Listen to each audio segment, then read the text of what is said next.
Great. So like I said, that the series is called VaxCheck, which is a virtual town hall series. A line of introduction. My name is Surabhi Pandit Nangia, and I'm the Director, Outreach and Partnership with Data Leads based in Delhi. The series right now, why the series? We are all of us in such a difficult situation right now. It's been 1.5 years that all of us have been fighting with COVID in some way or the other. Specifically in India right now, the second wave has hit us much harder than the first one.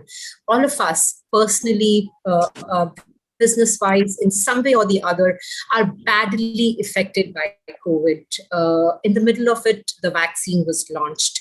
And when the vaccine was launched, there was a lot of misinformation. In fact, right now also, May 1 was when the government of India started the vaccine program for 18 plus. And yet people are very apprehensive. The people they have a lot of questions in mind, should we go ahead? Should we not go ahead? Is there going to be any side effects? So the idea behind this training series is to sensitize people, to sensitize the masses here, everybody, on any kind of vaccine-related misinformation. This program is started by Google News Initiative in partnership with Data Leads.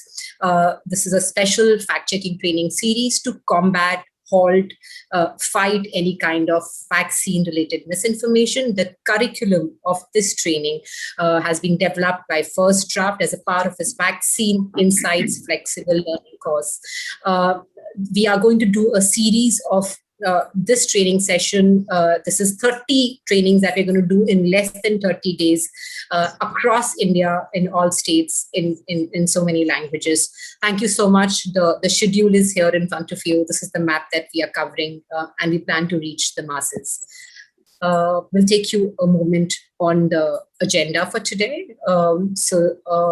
After we do a line of introduction about why this training is important, we will have Syed Nazakat, who will join us and take us through a couple of slides. Then we have Annie Kruger, who's joining us from Australia. She's the APAC director of First Draft. Then we move on to understanding any kind of vaccine misinformation, followed by vaccine misinformation narratives and data deficits. After that, we do a 10-minute break, and then we come on to monitor conversations on social media. This is what is governing us right now in every which ways. WhatsApp, Facebook, Twitter. We see we've been bombarded with a lot of information. Keywords and search queries is that follows. Review and close. This is a brief agenda. We've started and we will end by 1 o'clock. Couple of house rules that I would want to take you through. This is a webinar session, and so you will not be able to speak anything. However, we'll be happy to hear from you. If you have any questions or any feedback or any suggestions, there is a chat box right there. You can write to us. You already have our email ID. My colleague Shivali will post in her email ID as well. If you have anything to say, or if you want any of these trainings to be conducted, these trainings are conducted free of cost. And in case you want to host these trainings after the virtual town hall series, please feel to reach out to us, and we will initiate a conversation on that. After every session, we will ensure that there is a Q&A, and all the questions that you put up on the chat box will be answered by our trainers. This is somewhere that I really want to start and want to take a moment on how we started. We started in 2018, somewhere in July 2018. It's been a long time back. Google News Initiative is what we called it, Google News Initiative India Training Network. We started these training series with chosen 250 truth warriors, we call them. We realized at that time, that there was so much of fake news that was floating around, and we thought that we needed these 250 our truth warriors to fight and to reach out to people and tell them how to debunk any kind of fake news that is going around. So we have two of our truth warriors joining in today, Anubhuti and Sonia.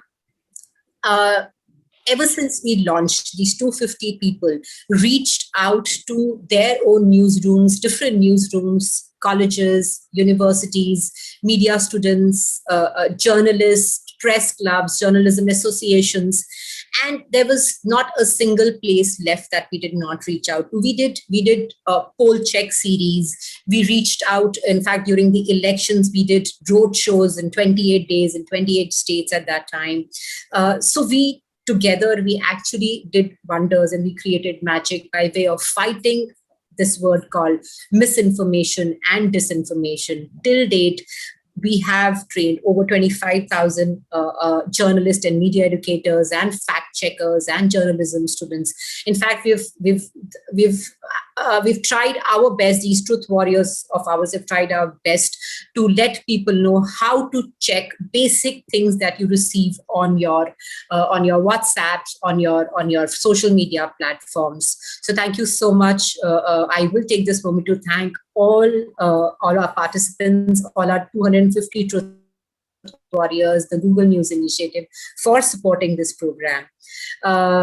Thank you once again. I would now want to invite Syed Nazakat, who's the founder and team lead with Data Leads, on that.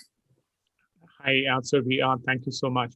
I think I'm really pleased and glad that we are doing this training series in the middle of a very tough situation. As you rightly said, we're dealing with a very, very serious situation, I think, across the country during the second wave of the coronavirus. And that actually makes this session very important, because eventually, if there's a one thing which could save us, and that's going to be vaccines. And we have seen in the last 1 year how actually a lot of social media buzz eventually turned into a mis and disinformation, which misled people about a lot of things. And we have seen, like, for example, in Iran, you have seen more than 700 people died after they consumed alcohol, because there was this rumor that alcohol can actually protect you from COVID. We have seen people committing suicide because they thought there's no cure for COVID. We have seen people refusing wearing masks. We have seen people even refusing now vaccines in some parts of the country. There was a hesitancy whether to go for vaccination or not, because there was a fear that there may be some side effects, or this is not safe. So we have seen globally the casualty rate is really high, is going really, like, we've never seen something like this before. If so, we can move to the second slide quickly. So we have seen globally like a 3 million deaths already. Like, this is unimaginable, casualty and suffering and loss. 3 million casualties in the last 2 years. And in India also, if you look at Indian figures as well, now, which have become quite bigger, like you can see, like almost 2 lakh, more than 2 lakh actually people have already died in India in the last, since the outbreak started in January last year. And the 19 million cases, it's really, really huge number. And we still do not know how long it will, drag. So our best bet is, how are we going as a society, as a community, how are we going to deal with this situation? And our best bet is that let us stop as like a media practitioner, journalists, editors, media educators, and people who are part of society, like thought leaders, community leaders, everyone for that matter. We all need to chip in and stop all kind of rumors about vaccines or about health, so that people can make informed decision, their own decision, when they want to go for vaccines and all that. So they're not influenced by false information. So I think this training series, as we said, in the next 1 month now, we are going to move across the country with this training series, which is specially designed actually. And we are so thankful to First Draft for helping us with this curriculum. So we are going all across the country and reaching out to different communities, not only the journalists, but all across the country, different communities, different partners, and telling them, let's all sit together and try to understand why is misinformation so worrisome and how we can stop it. And we are also grateful today to the Press Club of India for hosting this special training.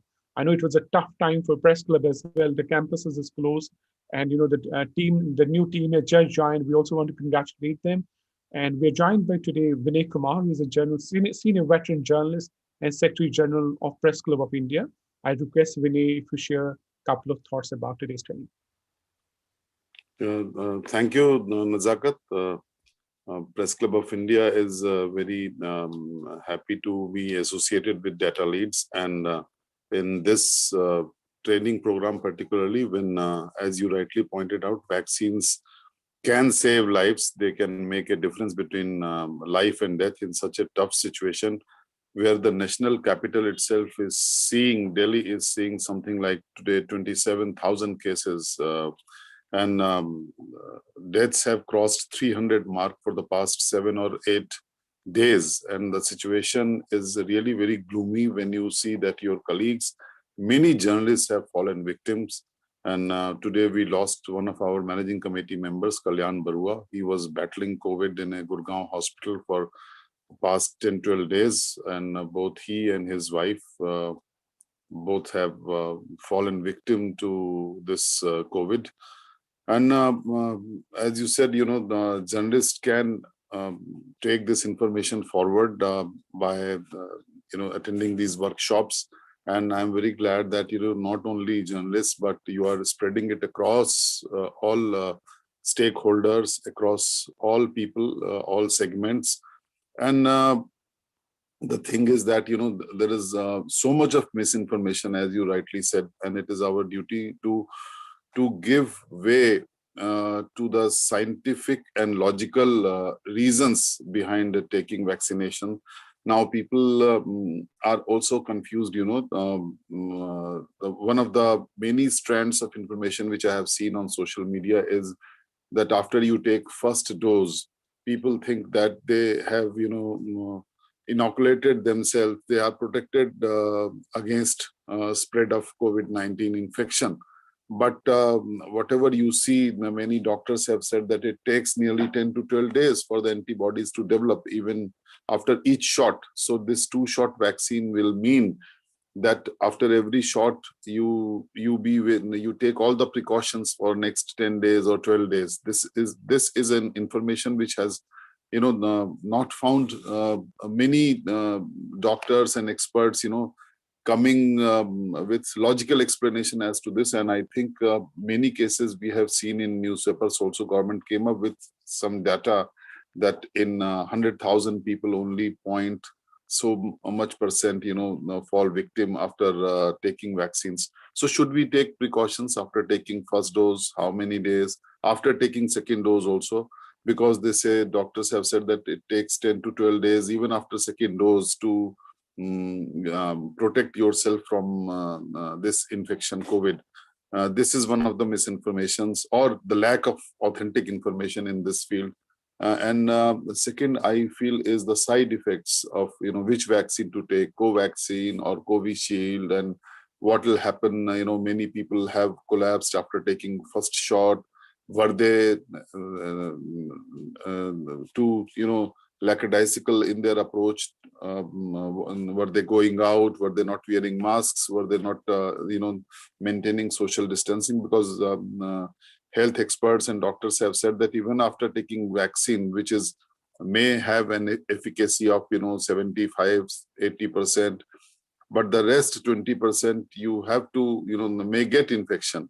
So how will we avoid infection, so that there is no bravado after taking vaccine, that after and I think many reporters, many journalists who are working as frontline workers, we are demanding this also from the government, that journalists and reporters should be treated as frontline workers and should be given priority in vaccination programs and in health protection plans as far as COVID-19 is concerned. So the Press Club of India is happy that you're taking this on pan-India basis, and it is the need of the hour, and lack of information can play havoc. Like doctors have also said that you should not rush to hospital in so circumstances. So we need some kind of reassurance, and as far as vaccines are concerned, I think Data Leads has taken a very good step. And we have already mailed to our members some over the past 2 days. We have mailed to about 4,000 members, and we are also sending this information on WhatsApp groups. Also, we hope that reporters and journalists and whoever is interested. I have said anyone who is interested in joining this fact-checking on vaccine program can join in, can register and join in. And we'll be happy that if this is spread across the country and people take correct information, rely on correct information rather than misinformation on social media and platforms. So I wish all the success to the workshop, and I hope that people will keep on joining this program. It's as you said rightly, it spreads across May and goes till June. And I think a well-designed module, whatever I saw the schedule for today, and we'll be very happy. It's only a suggestion that, after this, let's say after 4 or 5 days, if you have any takeaways, so those can also be shared with stakeholders and, journalist groups or whoever is interested.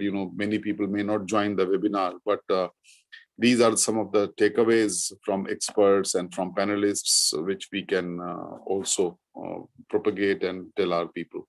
Thank you very much, Nazakat. I won't be able to join in for very long time, as I am myself recovering from COVID-19. So I wish all the success to this program. Thank you very much. Thank you so much, sir. Genuinely, from the entire team here of Data Leads, from First Draft, and all our trainers and all our participants, we really, really thank you for being a part of these virtual town hall series, especially in this difficult time, and to the Press Club of India for hosting us. Your point is well taken that we will design takeaways. In fact, in the process that after the series, we will let our participants and the journalist fraternity, all our friends, know as to what was the key takeaway from the series. You take good care of yourself. Very difficult. Thank you so much once again for joining us. Thank you. With that, I would now like to invite the person behind the curriculum who's helped us do the curriculum for that, Annie Kruger, who's the APAC director with First Draft, and Annie works from Australia. Thank you so much, Annie. I know it's been difficult, the time difference, but you're managing a big thanks from the entire team in here. Over to you with that, Annie. Well, thank you so much. I'm very humbled with that very warm welcome.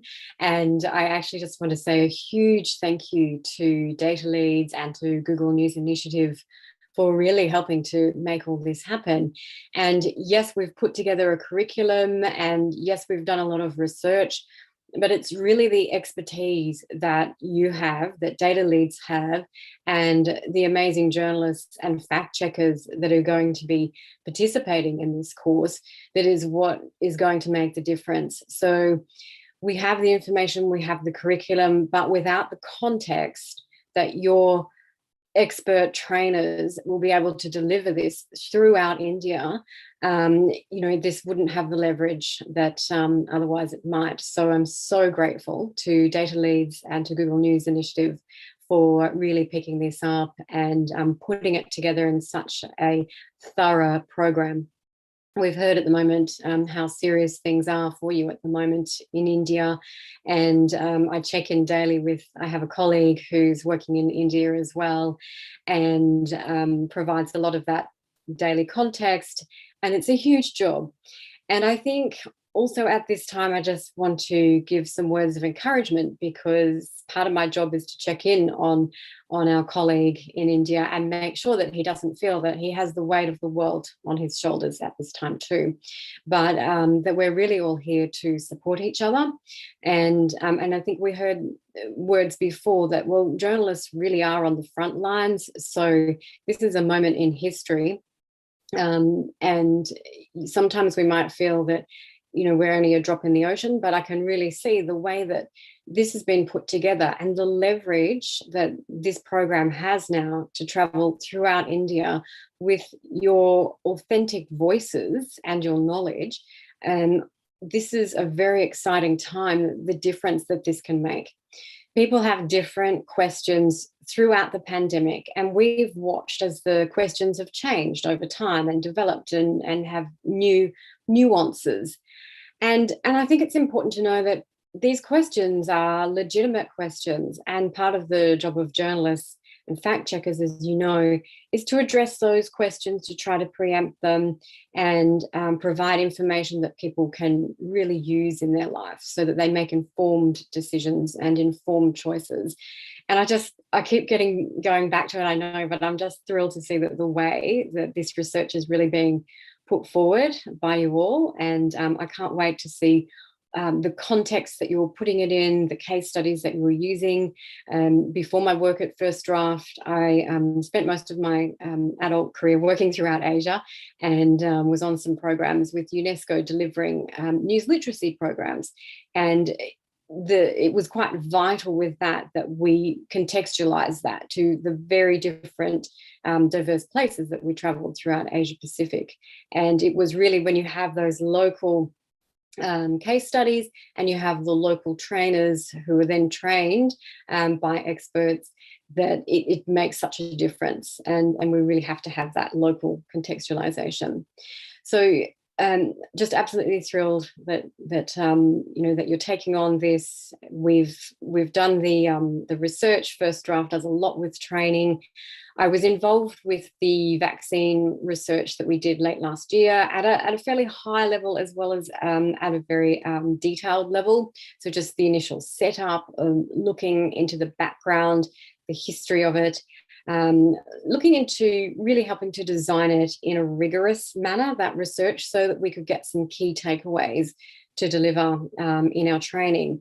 And a couple of the big key takeaways were really that when it comes to vaccine information and misinformation on social media and online, there are these two buckets, I suppose, of information or themes, one being very political, economics, and looking at the different motivations there, and the other just being around the safety and efficacy of vaccines.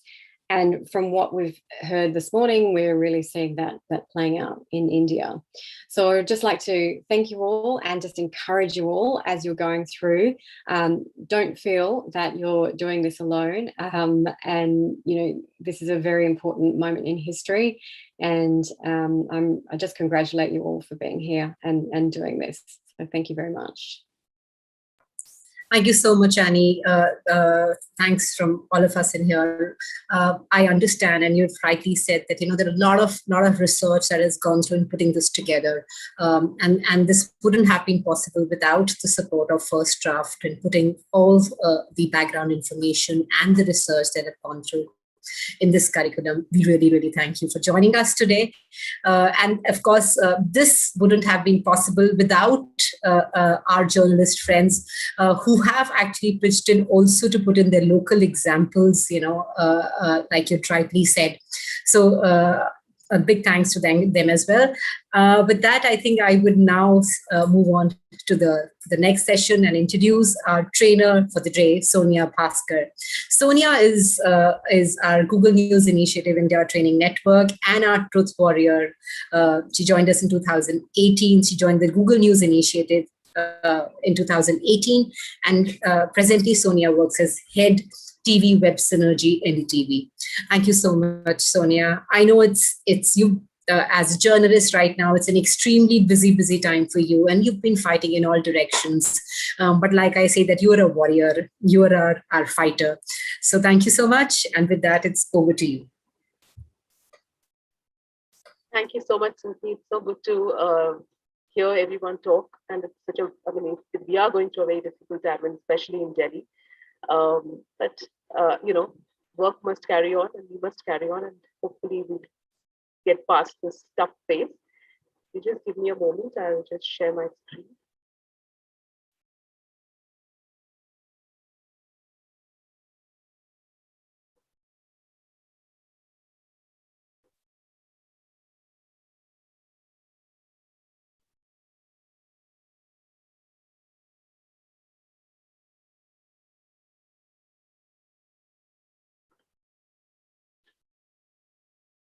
So right now, I'm going to be actually talking about the kind of narratives and the kind of issues that we have in terms of the claims and the false claims that are floating around the vaccine. First, identifying the problems really, And I think then my colleague Anubhuti will help us go through some of the tools to kind of discover the problems and how then, to utilize it in our, in terms of tracking such claims or false claims or misinformation and disinformation that is floating around, and then how to act on that. So I will kind of set the context for why there are these, what are the kind of different kinds of misinformation that is there for around vaccines. So these are some of the common ones, that vaccines are not safe. Getting COVID-19 is a safer option than taking a vaccine. COVID vaccines use ingredients extracted from pigs. COVID vaccines contain trackable microchips. And that is something, Bill Gates is behind it. He's using it.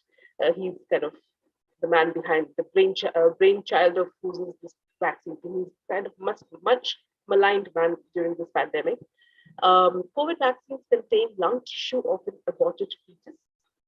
COVID vaccine changes a person's DNA. This is a very common one, especially with these some of the new technology that has been used, new techniques that have been used to develop some of the COVID-19 vaccines. COVID vaccine impacts a person's fertility. Now, these kind of false claims are not sort of new to COVID vaccine. Some of this misinformation has been have kind of been prevalent around vaccines, and there are a whole lot of lobbies, and there are a whole lot of different kind of camps that exist when it comes to vaccines. Now, just as you had you've heard that this workshop was developed by First Draft as part of their Vaccine Insights Flexible Learning course in January 2021. And now the whole the GNI network, which is the Google News Initiative network led by Data Leads, is adapting this and has translated the course for various languages in India. So when you see that we are going to be running these workshops throughout India, it will be in different languages across the country. So this is what I'm going to be taking you through. We'll talk about certain trust in vaccines, some of the case studies, vaccine misinformation, and themes that kind of were learned from the First Draft research, and weaponizing uncertainty. What are some of the tactics that are used when it comes to spreading misinformation about vaccines, and specifically about COVID vaccines? Because some of this information gets disinformation gets weaponized now using social media. Now, trust in vaccines and or mistrust in vaccines, there are examples all over the world, including in India. And to understand how serious it can be, there was a false polio vaccine rumor that once spread in Pakistan. Now, in India, of course, we have had an enormous polio eradication drive. But Pakistan remains one of the few countries where the polio disease still exists, and they have not been able to eradicate it. One of the reasons, it seems, is this 2019 misleading video, which claimed that kids were falling ill after they were inoculated or they were given the polio vaccine. Now, since then, efforts to vaccinate Pakistani children in the northern city of Peshawar came to a standstill. And it was kind of so serious that this is a statement that the Deputy Police Commissioner has in a statement that I read out for you. People rushed to the loudspeakers of nearby mosques, barring people to stop polio drops to their children. They also suggested people to take their children to hospital immediately, as some poisonous material has been added to the vaccine.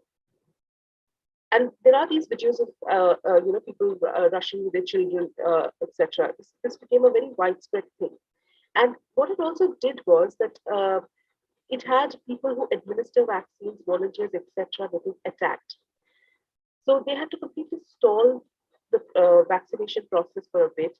And this is the kind of impact it had in terms of the number of polio cases in Pakistan. It shot up in 2019. So, when we just think that something is floating around in social media, does it have any impact on ground? It does have an impact. And this kind of the vaccine misinformation can be life-threatening if not handled and not, and we have to be cognizant. Now, even other kind of parameters to look out. I mean, like in terms of Google searches and polio-related searches in Pakistan, suddenly shot up after that incident, after the day the misleading video was shared.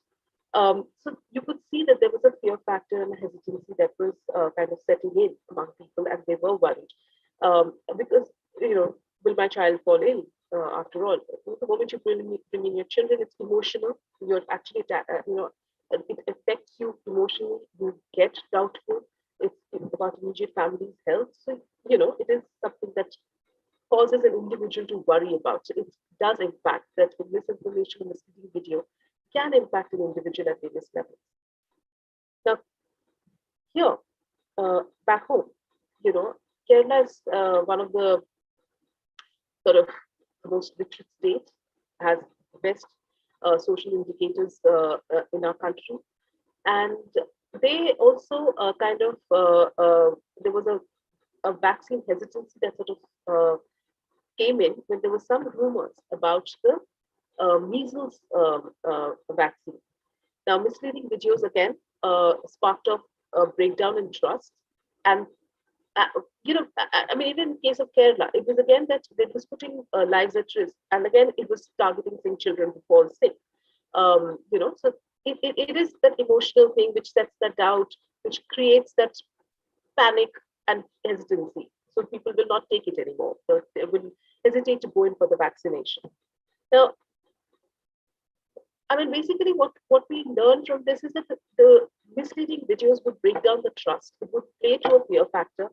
It would, and it does cause people to pause and think that should I go in for it or let's avoid it.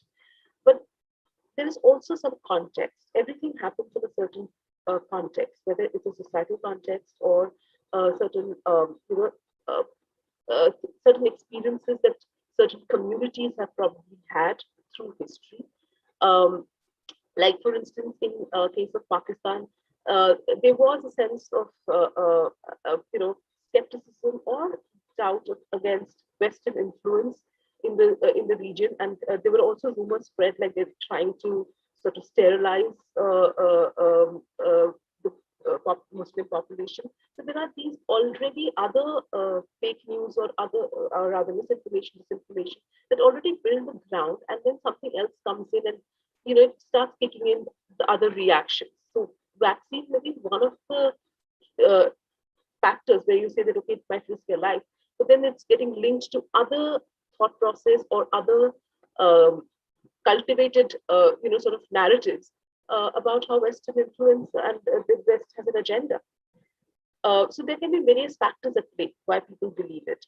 Now, some of it would also be a genuine concern about and skepticism or against big pharma companies. At the end of the day, they are here to make money.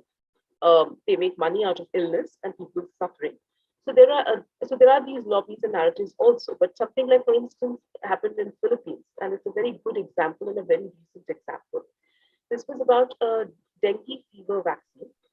Sorry, Sonia. Sorry to interrupt, Sonia, but I think your voice seems to be cracking in between. Okay.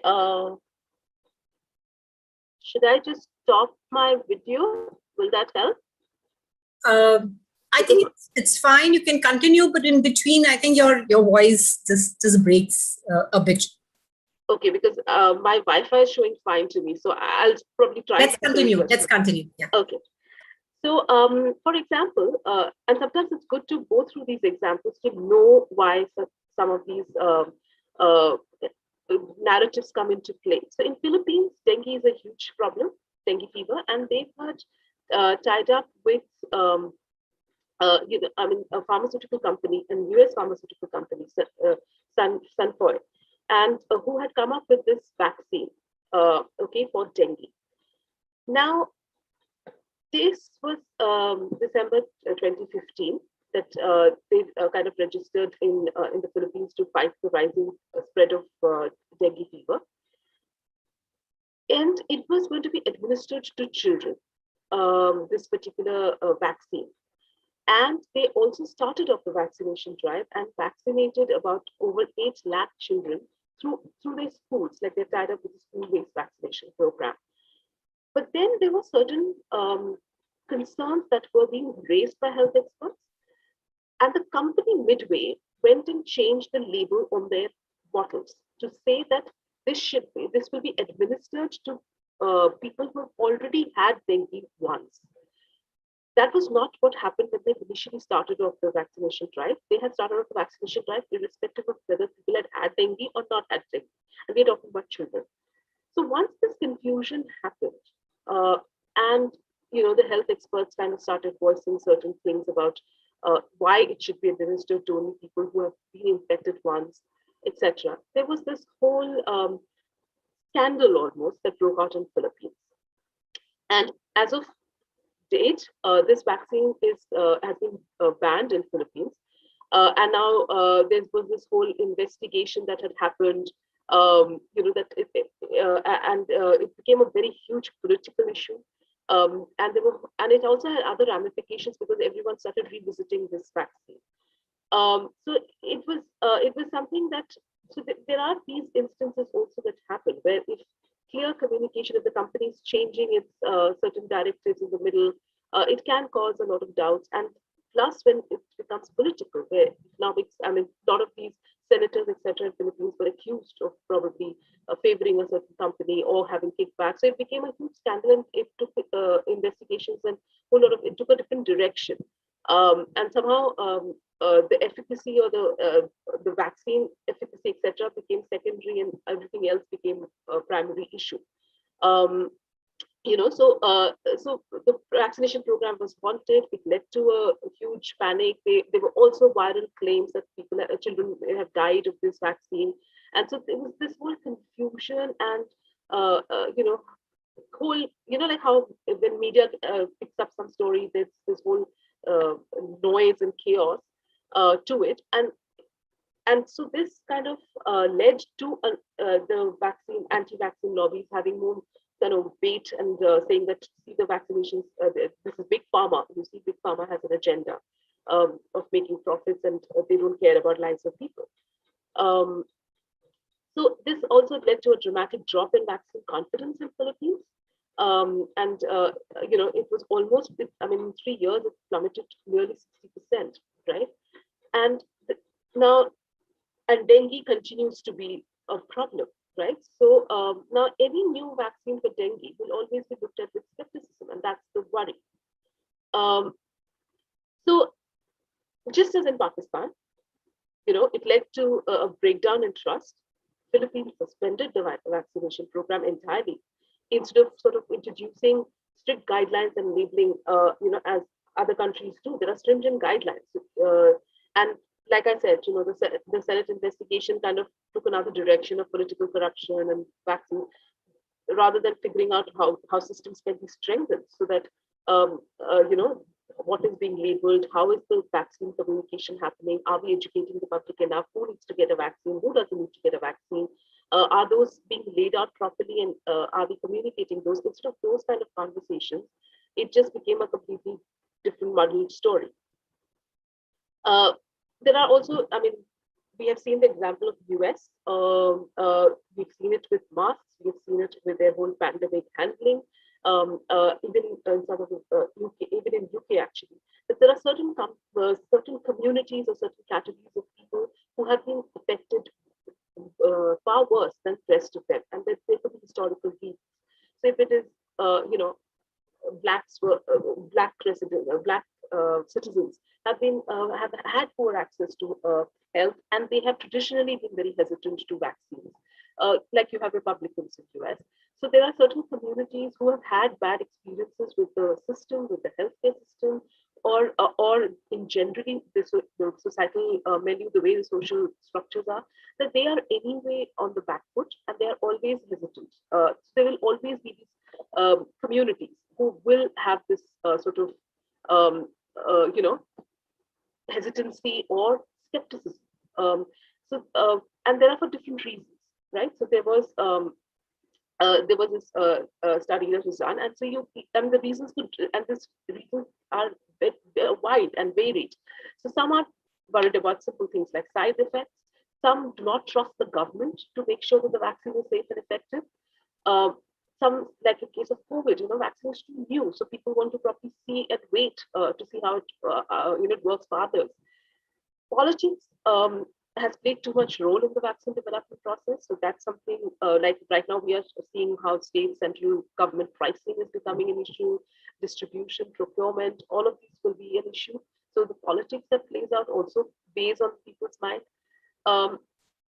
Sometimes it's also a risk of COVID-19 being exaggerated, that why do I need a vaccine? It probably is just a flu. Maybe now in India, people will not think so, but given the second wave has been so terrible, some of them don't trust vaccines in general. So whether it's COVID or it's something else, it doesn't matter. They don't trust vaccines. They don't trust the healthcare system.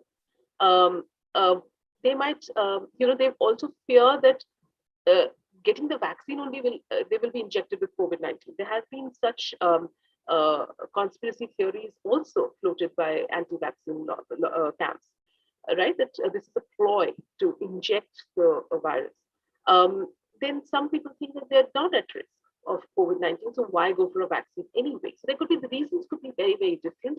And in this particular US study, they found that the Republicans of the Black community had a higher percentage for concerns against one or the other parameter. So there could be, such societal differences as well that within our communities that might exist. So again, Hispanic adults trust their own doctors, but not politicians.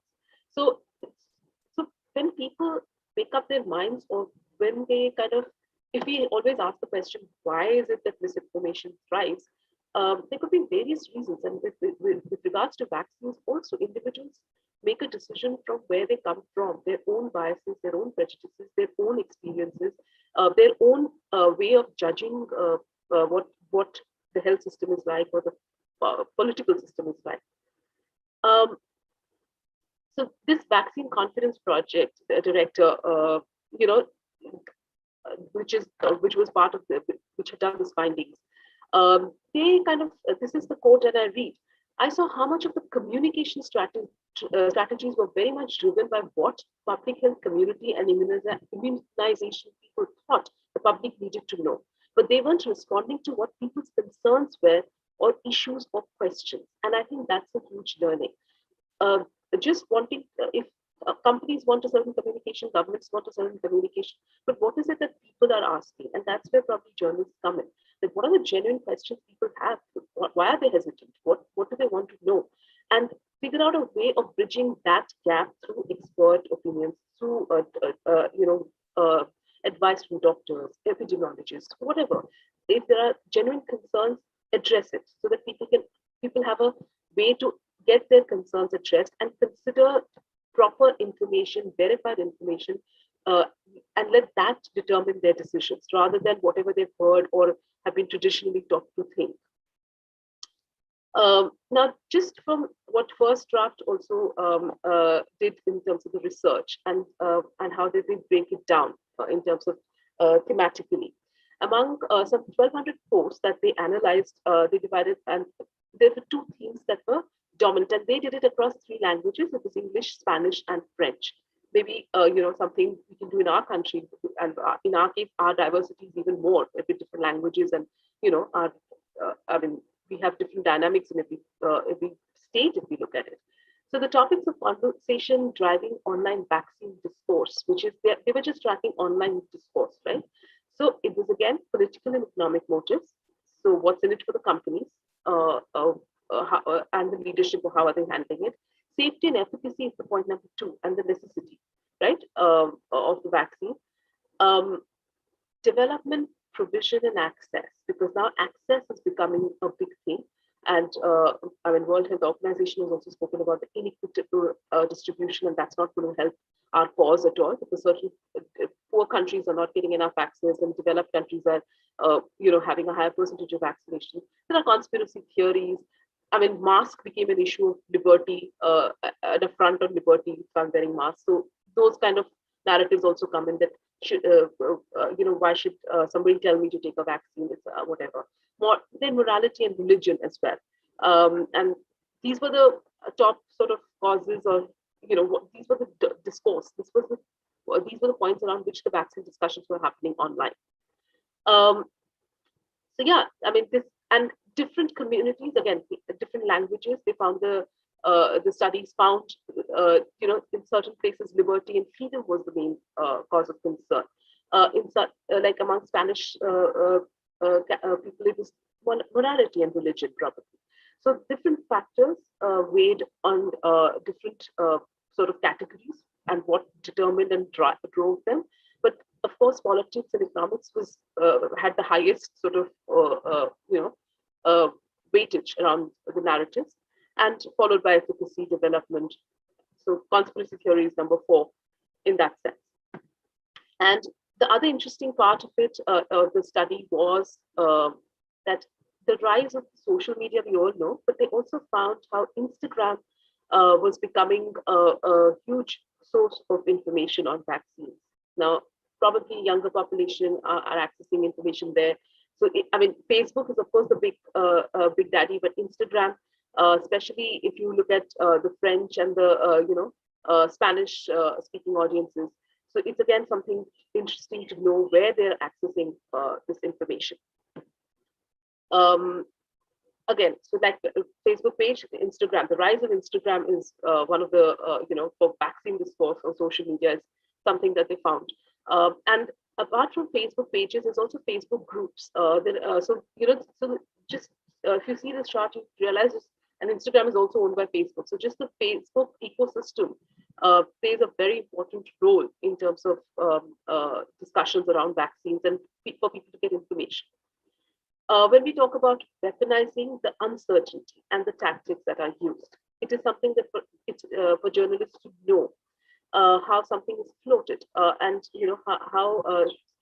what are things to look out for when they're looking for stories to see what is the kind of misinformation that's floating. So it's like headline laundering. So recycling negative or ambiguous news coverage of vaccines, especially where the headline might not be telling the whole story.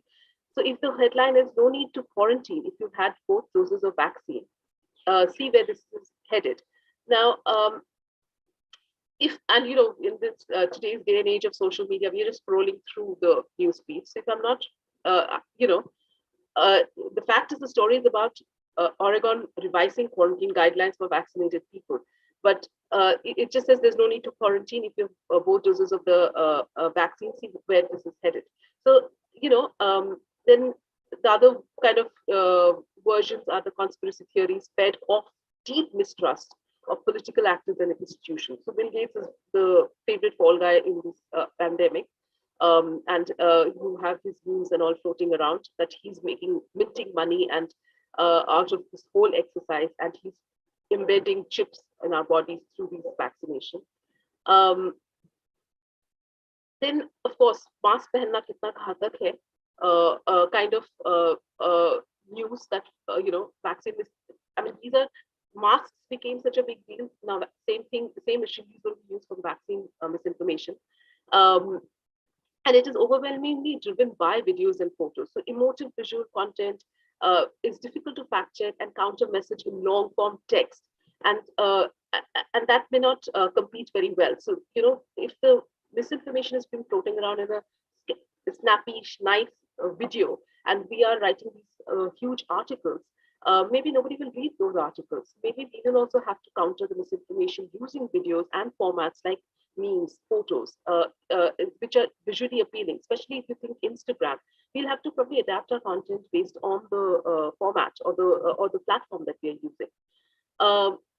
A lot of old content, old skepticism and conspiracy theories about vaccines will be repurposed for COVID.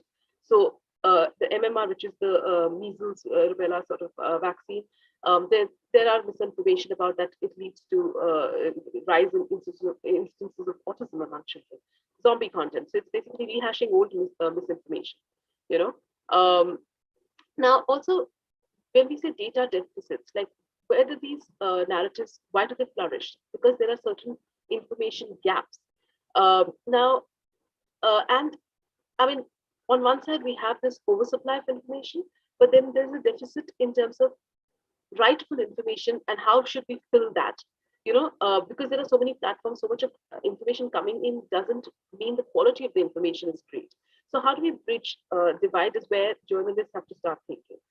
So the study that First Draft had done, this was the name of the study. So it was actually under the surface and COVID-19 vaccine narratives, misinformation and data deficits on social media. So we was basically track what are the kind of information that where are we lacking, which is where when they had categorized these categories of misinformation. Now, how does this help me understand the concerns of people have about vaccines? These are some of the questions that we probably need to ask when we're doing vaccine stories also. Like for instance, there are these whole, we've done a explainer video, so I know it, that women should not get vaccinated 5 days before or after the menstrual cycle because their immunity is low during their periods. These are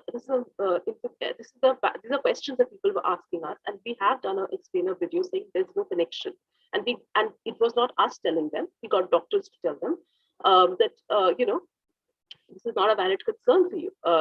Immunity has nothing to do with menstrual cycle, and women can go in for the vaccines even if they're having their monthly cycle. So you have to understand the concerns of the people and then go about, addressing those. What kind of information would help address these concerns? So if, should I get an expert? Should I get a doctor? Should I get a government official to clarify? Or should I get the company to clarify? So who are the people should I get? Also, when you are doing your research, what are some of the keywords I could use to research this topic further? I mean, and my colleague, Dr. Anubhuti, will take you through searching, using search tools as well.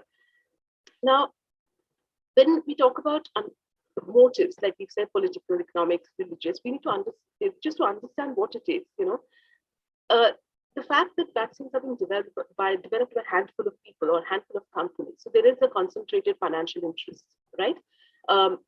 There are it can always be projected that leaders are promoting vaccines for political gains, and we saw the U.S. elections being fought on those grounds. We are seeing how politics played out in these elections when free vaccination was being rolled out. So there are these political angles, right?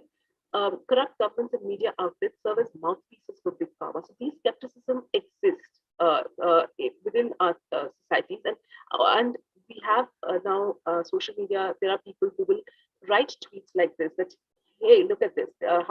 Here's how a sweetheart deal from U.S. government to big pharma works. Don't test on pregnant women.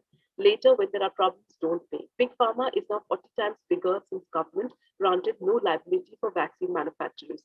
Now, if such a narrative is, more and more people kind of push out content which suggests that the big pharma is at it and it has, the government is sold out to them, or the fact that they raise concerns about pregnant women and they are not being vaccinated, etc. So, there are these certain keywords that these tweets, these people who are pushing out anti-vaccine lobbies, etc., use. And to cast that shadow of doubt in the mind of the users or the readers. Now, safety and efficacy, of course, is the biggest one. Constantly, you will hear of somebody has collapsed after being administered a vaccine. So and so had, the vaccines are actually like genetically modified food or something, which is going to alter the way we function. I mean, they have also been talking about that it can change our DNA. So these kind of narratives are already afloat and they are doing the rounds. It is very important that to counter them by actually speaking to scientists, doctors, etc., to see the efficacy of the data and to figure out what is the context of if there was a case, was it valid, was it genuine? Speaking to the people, stakeholders, doing the good old journalism, but now more rigorously giving scientific perspective as well. Because not, I mean, if somebody, we may have to verify if the claim is even correct or not. And then, of course, there are, for instance, now geopolitical, kind of ramifications of the COVID vaccine.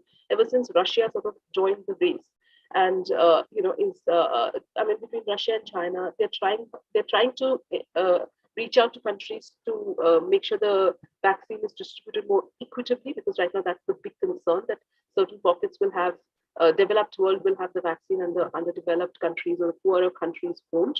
So there are these whole geopolitical ramifications also, which will also cause, like China vaccine already, there are a whole lot of concerns, or I mean, points being raised within social media against those.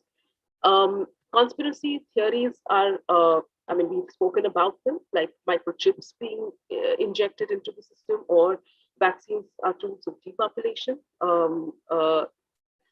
So, I mean, those theories stand. Like we've talked about how autism has been linked also to certain vaccines. Now, liberty and freedom, we have seen that play out in US elections in a big way, all over US actually. I mean, they were refusing to wear masks because of that. And if vaccines are made mandatory, because there was another concern that should vaccines be made mandatory, but like we have kept it voluntary here as well, because that was also seen to be an upfront. I mean, the individual should be given a choice. The liberty and freedom cannot be at stake. Again, first draft study had found that among Spanish population, there was the religion aspect as well. So this was like a post which says the blood of Christ is the only vaccine against COVID-19. So God has the power to enlighten scientists to discover the coronavirus. It's all about religious sentiments as well. I mean, we have seen how people have defied the pandemic to kind of assemble for religious ceremonies, festivities, all of that. So, I mean, this is also a factor that needs to be kept in mind. So basically, there are two goals to tackle the information deficit, credible information deficit. I mean, first is why is there isn't enough, when there isn't enough credible information to meet the demand, because there's so much of supply of misinformation. So we need to generate more credible information. And this is how a deficit would emerge, right? There's a novel virus, for instance, which not many people know about. We are learning as we go along. Even today, after a year and almost and a half, we don't know much about it. So there is a gap anyway, right? People have a number of legitimate questions, but the information provided is often either misleading, confusing, false, or even harmful. I mean, sometimes, if you genuinely have a question about whether a vaccine should be given to pregnant women or not, now if this particular query is flooded with misleading information about how some things have happened, bad things have happened to pregnant women when they've been vaccinated, a deficit emerges and a certain prejudice and bias is formed. Then there are malicious actors anyway who will cash in on this deficit. And then, these messages, then this escalate, right? These messages are then laundered through information ecosystems and networks, and now because of social media, we have access to far more platforms, so we just become that much more widespread. And so it can easily be this lack of credible information can easily be kind of manipulated. It can be duplicated, it can be translated across multiple languages. So something that is floating around in Spanish or and we've seen that infodemic has traveled from each country to country, and the same misinformation has spread, whether it's garlic doing the trick for you or gargles or what, we've had the same pattern across all countries when it came to misinformation, and it's spread across multiple platforms. So, so and we need to understand that as journalists as well, that it just, there is no barriers to misinformation really. It just spreads, and it's up to us how we provide more and more credible information to kind of counter that in a format, in a way that is the way people want to understand issues. So the concerns they are raising, we're addressing that. So we have to bridge that divide. Now, how to spot data deficit? I mean, the fact that we don't know enough and there are so many questions people have is the first thing. Vaccines are, I mean, something like a vaccine, how it works is a complex, probably a technically complex process. Maybe we can decode that, maybe make it simple for people to understand that it cannot change your DNA. It is using your own immune system. You know, then probably if there are pre-existing narratives, we counter that to say how, where it is right, where it is wrong, what does the science say? Because we have to understand that these are emotionally charged decisions. It's personal health of people, and people. It is legitimate questioning, and they are worried. They may have valid reasons for what they are hearing and believing. Now, just tips, like if you want to figure out what how to find out about the information or that is floating around, and if you're trying to track down some vaccine related information, I mean, do a Google search, you know, if you or YouTube. I mean, that's another search engine, if you may like. And if you just do searches with vaccine injury, or vaccine related deaths, and you will see a lot of these videos and a lot of content floating around, which then you can probably examine what is the kind of narrative being floated. A lot of social media, platforms are also doing a lot in terms of providing, showcasing COVID-related fact-check information.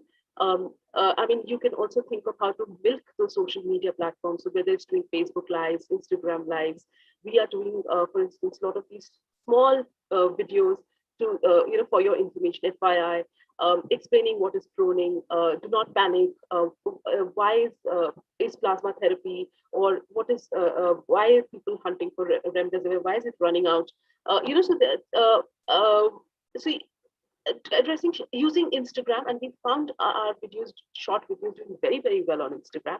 So using the same platforms that are being used to spread misinformation, to populate that with credible information, using the sometimes platforms like Reddit, which are new probably for some of us as journalists, using the platform and what it offers, like AMA, Ask Me Anything, kind of, you can do it with have an expert, and and that expert can answer the questions that people are asking, kind of things. So utilizing the features of the platform to kind of bolster the information and credible information being populated on these platforms. You can have a moderator, and and also, like, if there are, you can fact check comments that are coming in on social media, and you can YouTube videos can be done on, like, can the coronavirus cause Bell's policy, that's another disease, or can it? So it could be that you figure out the questions that, so like I said, the menstrual hygiene, can women actually take the vaccine when they're having the periods? It's a question. Get the expert to answer it. Now, the sheer quantity of information leads to confusion and also news avoidance. It's a reality of our lives because it's just too much information about vaccine development and trials, too much focus on the race to the vaccine. So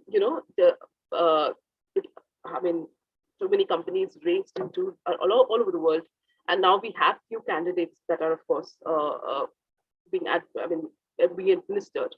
And also the reliance on reporting just on press releases, like all these, we have to go beyond the press releases of what the pharmaceutical companies are saying in terms of, say, their trials, in terms of the sample sizes they've used, etc. And probably do a little bit more research and learn ourselves this whole new world of epidemiologists, virologists, when to speak to whom, etc. So that we're not just mouthing what is being told to us either by the government or the pharmaceutical companies. So, it is, and it's, I know the journalists have had a huge learning curve themselves in the last 1 year of the pandemic. A lot of journalists reporting on health, or not reporting on health, have had to, switch gears. So vaccines also will need us to do that, and going forward, this is something that we need to kind of look out for. What are the narratives building up, and how we can counter it most effectively on the platforms that we need. yeah, with that, I can take any questions if you like, and I'll stop sharing so I can see the chat.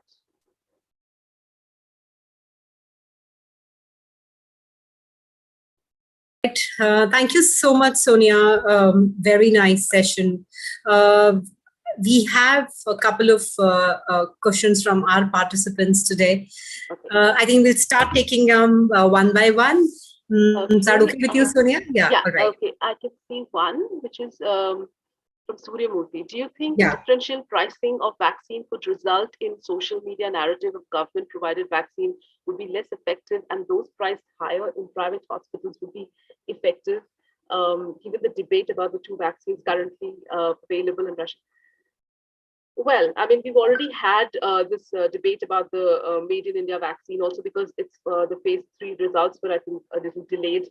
So, there was a lot of confusion. But then you saw the Prime Minister going and taking the co-vaccine himself to, I think, allay those fears, right? Yes, the vaccine pricing is right now an issue. I mean, also because the rollout is a little muddied for the larger audience, because some of the states are not being able to roll out on May 1st, as we speak today. I think we will have a little bit of a chaotic rollout because of the doses not being available in sufficient quantity. But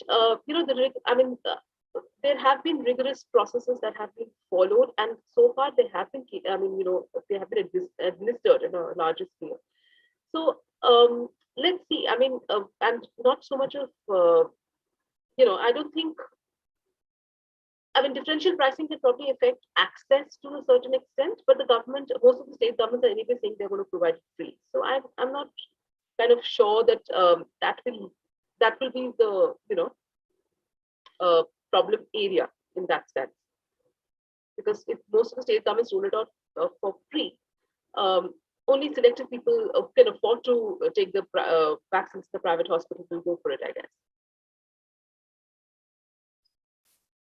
Right. Thank you so much, Sonia. I think that answers it completely. Let's take the second question. It is, do you think the rush to roll out vaccines in India in early January has triggered some sort of vaccine hesitancy? Had it added to spread of misleading misinformation on COVID-19 vaccines? Possible. I mean, that it will be hazarding a guess, really, because vaccine hesitancy could be on multiple grounds.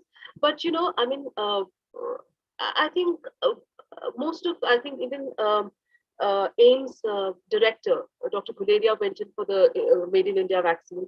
So there's been a constant effort to kind of allay those fears, and they have gone through ICMR guidelines, etc. So I mean, the point is, hesitancy can be on multiple grounds, and so it's important to counter it with data, because the co-vaccine data has been published, and we have been talking to doctors a lot about it as well. So it is safer than not taking the vaccine, and the data is not yet showing any alarming trend.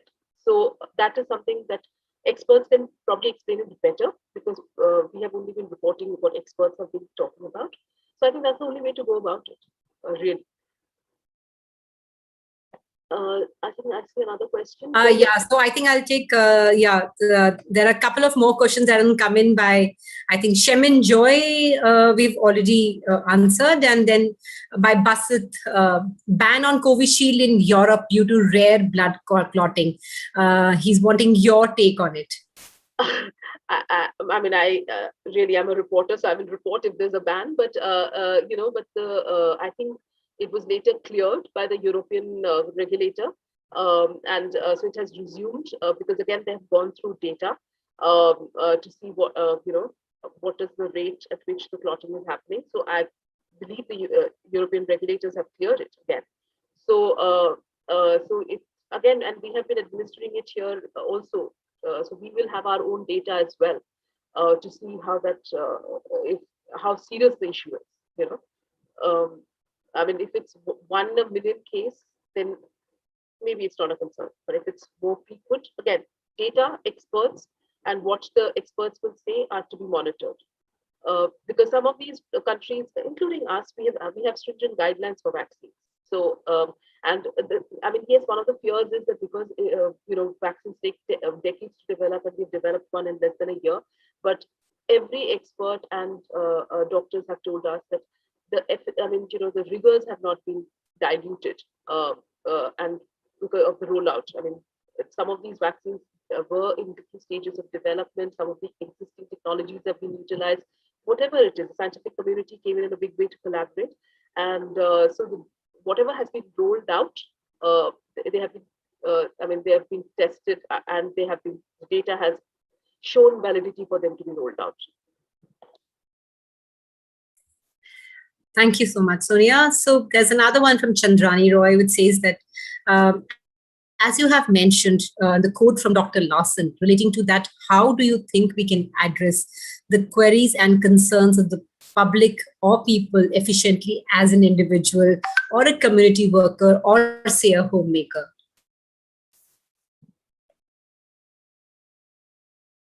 Sorry, I lost the last bit of the question. All right. So, see, the question is very basic and up to the mark. As you have mentioned, the quote from Dr. Larson relating to how do you think we can address the queries and concerns of public efficiently as an individual or as a community worker or even as a homemaker? How should we address the concerns? Well, I think by actually referring to sources. I mean, your sources is where are you getting the information from and how credible that information is. That's the basic premise and basic understanding you need to have. So if you're reading it from a valid source, if it's an AIMS director telling you something versus something that a WhatsApp group is telling you, you need to weigh in those factors. And in case of vaccines, in case of any health related information, it is very, very important to listen to the experts and doctors and not rely on just some forwards that you're getting. And if somebody is telling you, a simple thing like a woman's immunity has nothing to do with periods, it's a scientifically known fact. So again, even if it means a journalist to get a gynecologist to tell you that, let's do that. Let's not consider any question stupid.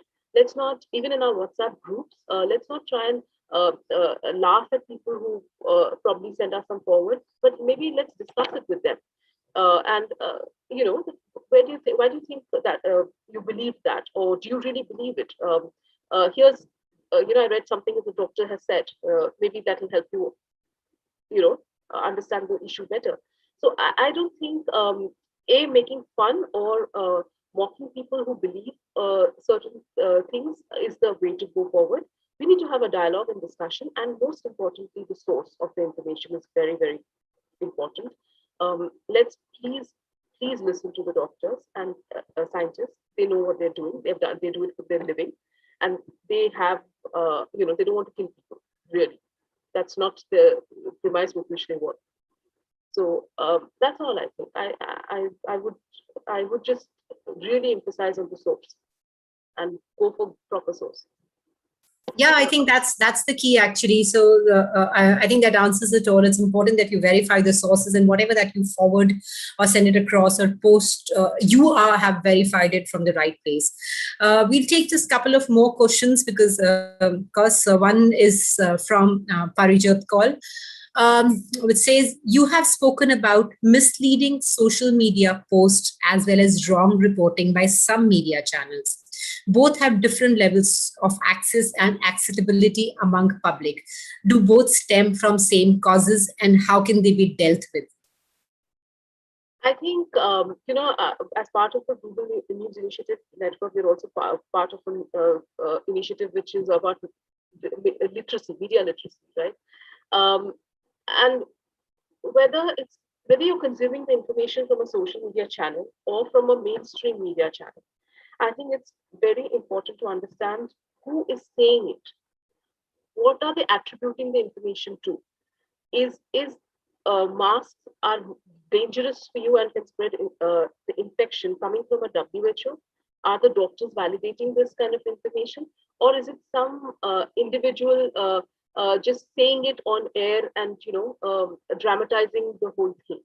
We have to, as consumers of information, also be responsible.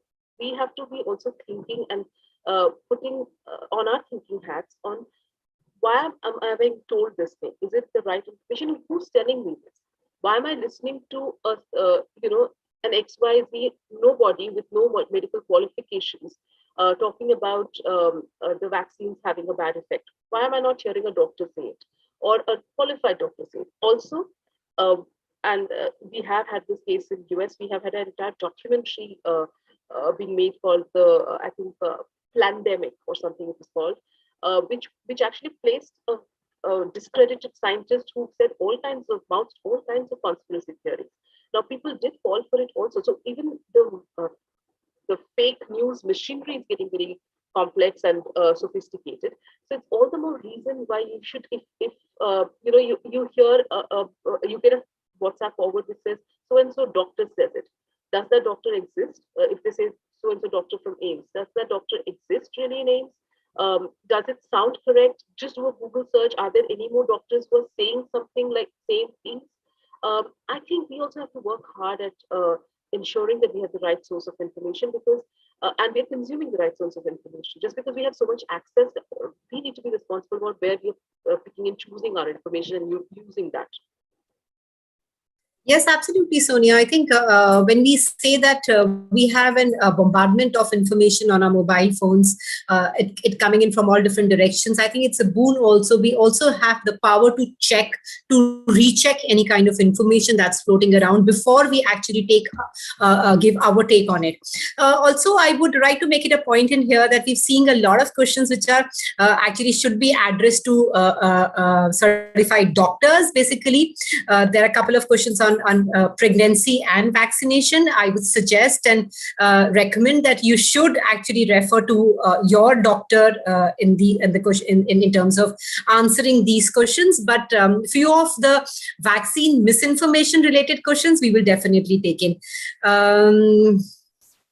Let me just go to the next one. All right. So one from Arindam is how to address when the leading doctors and scientists and researchers giving different narratives on vaccines, masks, or other hygiene practices. I think it's pretty much answered by you earlier, but if you want to take it again. Yeah, see, also different narratives when you say doctors. Doctors and scientists are also learning about the vaccine as it goes along, right? That was one of the reasons why a lot of, even last year, we saw the infodemic spread, is because we knew nothing about the virus or we were learning as we were going along. Masks was not a mandate earlier because we didn't know that it could be airborne. We did not know it was asymptomatic. Earlier SARS versions of the coronavirus were symptomatic. So it was easier to identify, isolate, and track it down. As the virus spread is when we realized that most of the cases, especially in the first phase, 80% of cases in our country was probably asymptomatic. So that's why there are different narratives. So now you will turn around and say, "Oh, WHO doesn't know anything because they didn't talk about masks earlier. Now they're talking about masks." It's not fair because we called it the novel coronavirus. It was novel, and that is something that I think as journalists also need to keep reiterating the fact that it's not that A, B, C did not know about it. It is being discovered as we go along. So that communication also needs to be reaffirmed and reiterated. Right now, for instance, we don't know enough about this variant. We don't know about what it can do. We right now don't know, once we are vaccinated, how long will the immunity last. That information and these are things that journalists need to keep reiterating. Like we have a call-in show where I think we've answered every week we answer the same questions, but it's important to keep reaffirming to people that yes, you're getting vaccinated today. Now, will it be an annual exercise? We right now don't know. What we do know is that this is the only way to break the chain of transmission. It can reduce hospitalization. You can still get infected, but you will not reach a stage where you're critical. And that is, this communication needs to go out so that people get vaccinated. We are right now seeing too many young people in the hospitals and some of them die, which is heartbreaking. So, which is why this vaccination rollout is important. So we need to break those kind of communications in. Yes, we need to tackle, and you will see the doctors saying, most of the doctors saying the same thing actually. because science is saying the same thing. We right now don't know how long the antibodies last for this virus. It's a 1-year-old virus. How do we know if we'll have immunity for a lifelong period? We don't. We don't know it for a number of years. So I think please hear more voices. Be open to hearing more voices. Just because the voices are telling you something that you don't agree with, I would suggest don't resist it. At least absorb and logically figure out why what is being told, and things will change. Narratives, the directives will change as more and more people get vaccinated, more data comes in. Yes, there will be changes. Right now, what we know is the vaccines are safe enough for people to be administered. So, and it is important that we get more people vaccinated so that we somehow break the chain of this virus and prevent people from landing up in hospitals, occupying ICU beds and getting critical conditions. I mean, we need to avoid that. That is what this vaccine will. That is the purpose. That is what all the doctors are saying. I don't think there are any different narratives on that in that regard. Yeah, perfect. I mean, I think as individuals, as consumers of information, and before disseminating information, I think we should keep it into mind that we should stay clear of any kind of biases, any kind of propaganda, any kind of conspiracy theories. We are responsible people, and we should act like one. There are a couple of more questions, Sonia, but I think So I would again suggest and recommend all our people participating that in case you have any questions about comorbidities, senior citizens, pregnancy, and the vaccination, please, it's very important that you address them directly with the doctors that you are in touch with, and to avoid any complications. We are here to basically sensitize everybody on any kind of misinformation on vaccines. I think we'll take the last question, Sonia, which is basically people have asked it in different ways, and I'll put it together in one question and ask you, how do we deal with the comparison between different vaccines? Is Sputnik better in case of an efficacy, or is Covaxin or Covishield? Of course, you can't give us right now which vaccine is better, like you've already said. But how do people kind of decipher and decide? I don't think it's one thing versus the other, because they're all aiming for the same thing, and they're just different technologies. I think the Sputnik one is a different technology than the Pfizer one, and the way Covishield is. But the ultimate goal of these vaccines is the same. Also, in terms of efficacy data, etc., they all range from 70% to say, Sputnik claims to be 90% more effective. But it really is about what is more important is please go in for a vaccine. Maybe consult your doctor if you have a doubt of which technology would. But I don't think the technology is any different. They all kind of induce the immunity system. It's basically your own immune system that gets the antibodies to fight the virus. So, and more vaccines, the merrier, because that would mean, given our huge population, it is not possible for just one or two manufacturers to meet our demand, which is that is the bigger worry right now, because we are running into shortages of meeting the second dosage and all of that. And these are stories to track, because right now, a lot of the states are struggling to meet their commitment for the second doses that are due, and which is why they're delaying the rollout of the first doses for 18 and above. So these are the kind of stories we should look at, the logistics of it, and we need more vaccines for sure. So if Sputnik is coming in, I think there was also talk of Johnson & Johnson and Novavax, another one. So we need more vaccines. That would also ensure that there's probably more price parity, like, the more products are there. So these are stories that as journalists we need to explore also, that what will more vaccines mean? Will it mean better access for people? Will it mean faster delivery? Because now two manufacturers definitely cannot meet the entire demand of this country.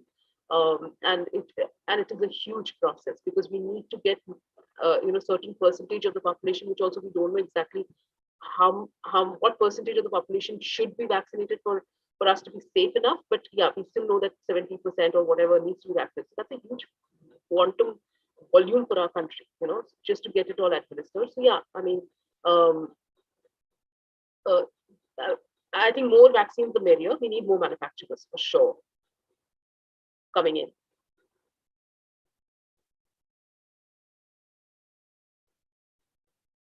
Thank you so much, Sonia. Of course, there are a lot of other questions, like I said, but we wouldn't want to put them here, and we are running also short on time. If there are any other questions or concerns, if you have, you can write to us. Like I said, that,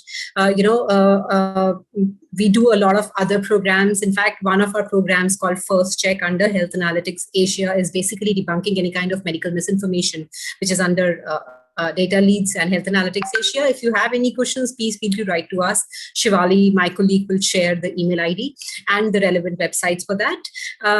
So with that, I think it's time for a quick, maybe 5-7 minute break. And if we can have everybody come back after a cup of tea or coffee and join us back for our next session, which is on monitoring social media by Anubhuti Yadav. Please be on time, and let's ensure that, that we make the best of this session by sticking to every minute of it. Thank you so much, Sonia, on behalf of the entire team here, on behalf of all our participants. Believe me, I think we are getting in by way of Q&A and personal chats. Your session was really, really appreciated. Many thanks, Sonia. You take care of yourself. So here we are. Very good session, Sonia.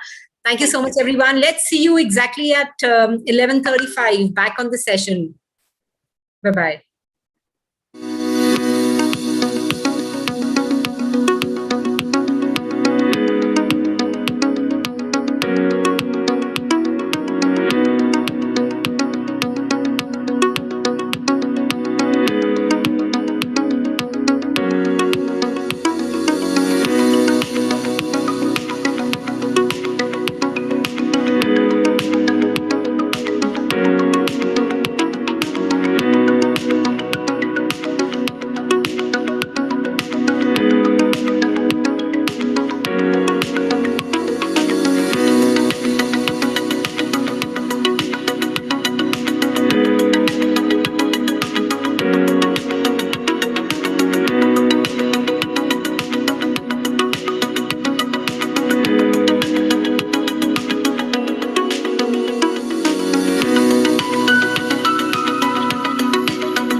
Thank you so much, everyone. And I hope everybody is back with a cup of tea. And we have our next session and our trainer lined up for today. If you can see my screen, I would like to introduce Professor Anubhuti Yadav. Anubhuti is also our Google News Initiative India Training Network. 100 and 250 may say one truth warrior is Anubhuti Yadav, and a very precious one. She's the HOD of the New Media and Course Director of Advertising and Public Relations at IIMC New Delhi. With that, Anubhuti, it's over to you on your session. Thank you so much for joining us today. Yes, thank you very much. Thanks a lot, Surbhi. First of all, I just want to say that there cannot be a better time to start this series on vaccine misinformation and creating awareness about this. In fact, like when it started for 45 plus, there were a lot of misinformation, and now since this vaccination drive for 18 plus is starting from today, there will be a lot of questions. And in fact, I was looking in the chat box, there were a lot of questions related to vaccine. So I think congratulations to data leads for taking this up and starting at the right time, because usually what happens that we start our training programs and such initiatives maybe like after 10-15 days when a lot of things have happened. So it's the right time that we have started this particular series of training program on vaccine misinformation awareness.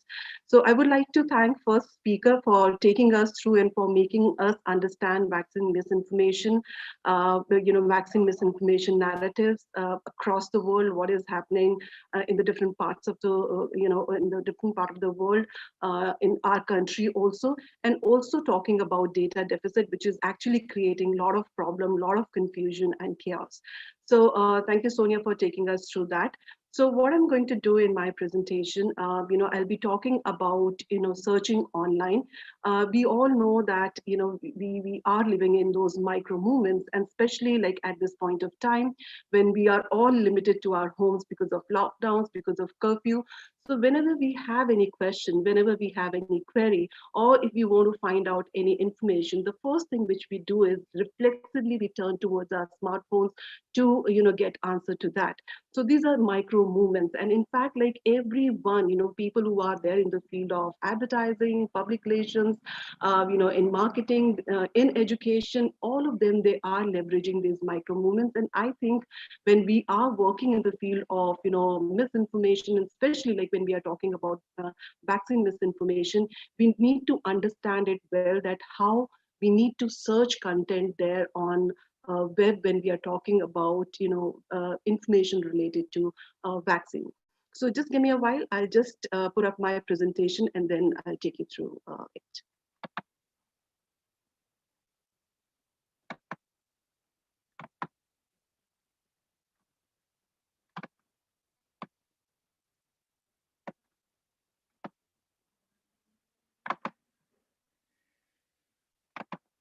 Okay, so I hope the screen is visible. Not yet. Not yet. Yeah, Anubhuti, no, we can't see the screen as of now. Okay, just a moment.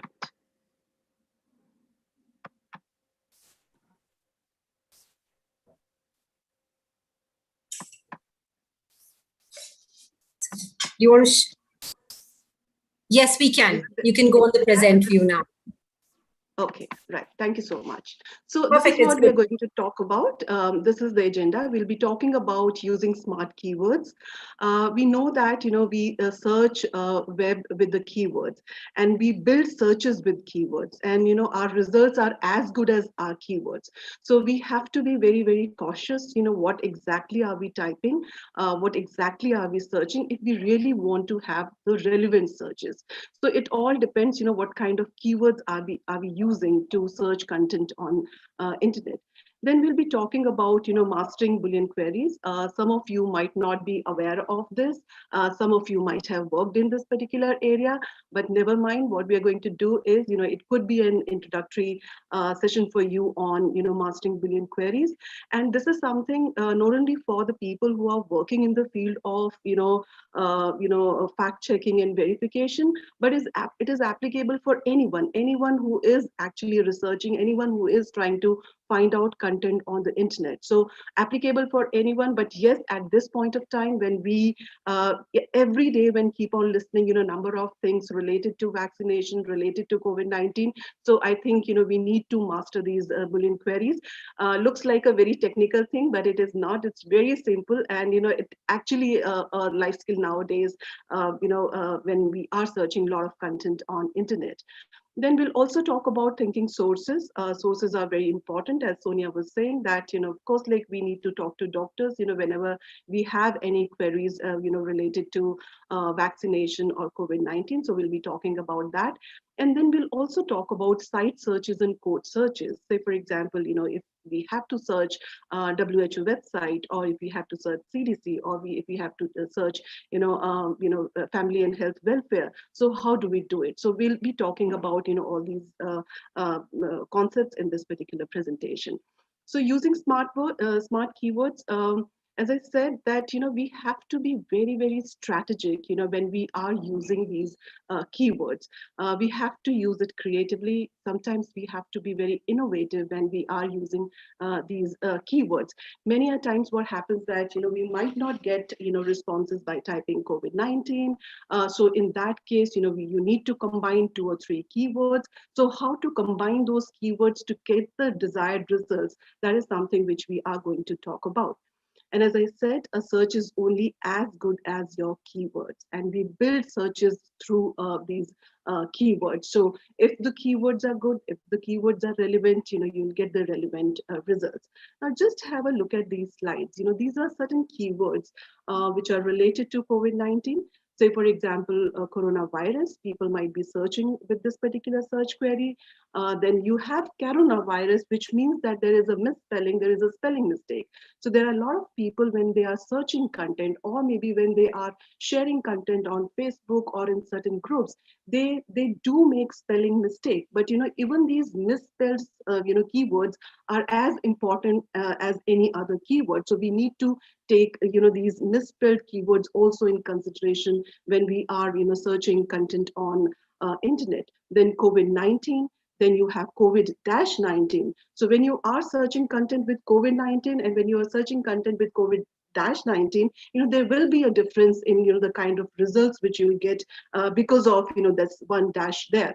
Then of course lockdown, quarantine, Wuhan, flu, Bill Gates, Moderna, Pfizer, hydroxychloroquine. So these are the keywords which people have been using, at the time of the pandemic. Now, if in case, say for example, we would like to have information on vaccination, so we have to be very, very clear on what kind of keywords are we going to use. Say for example, I would like to know that is there any side effects, right? So what would be the keywords? Side effects could be one keyword.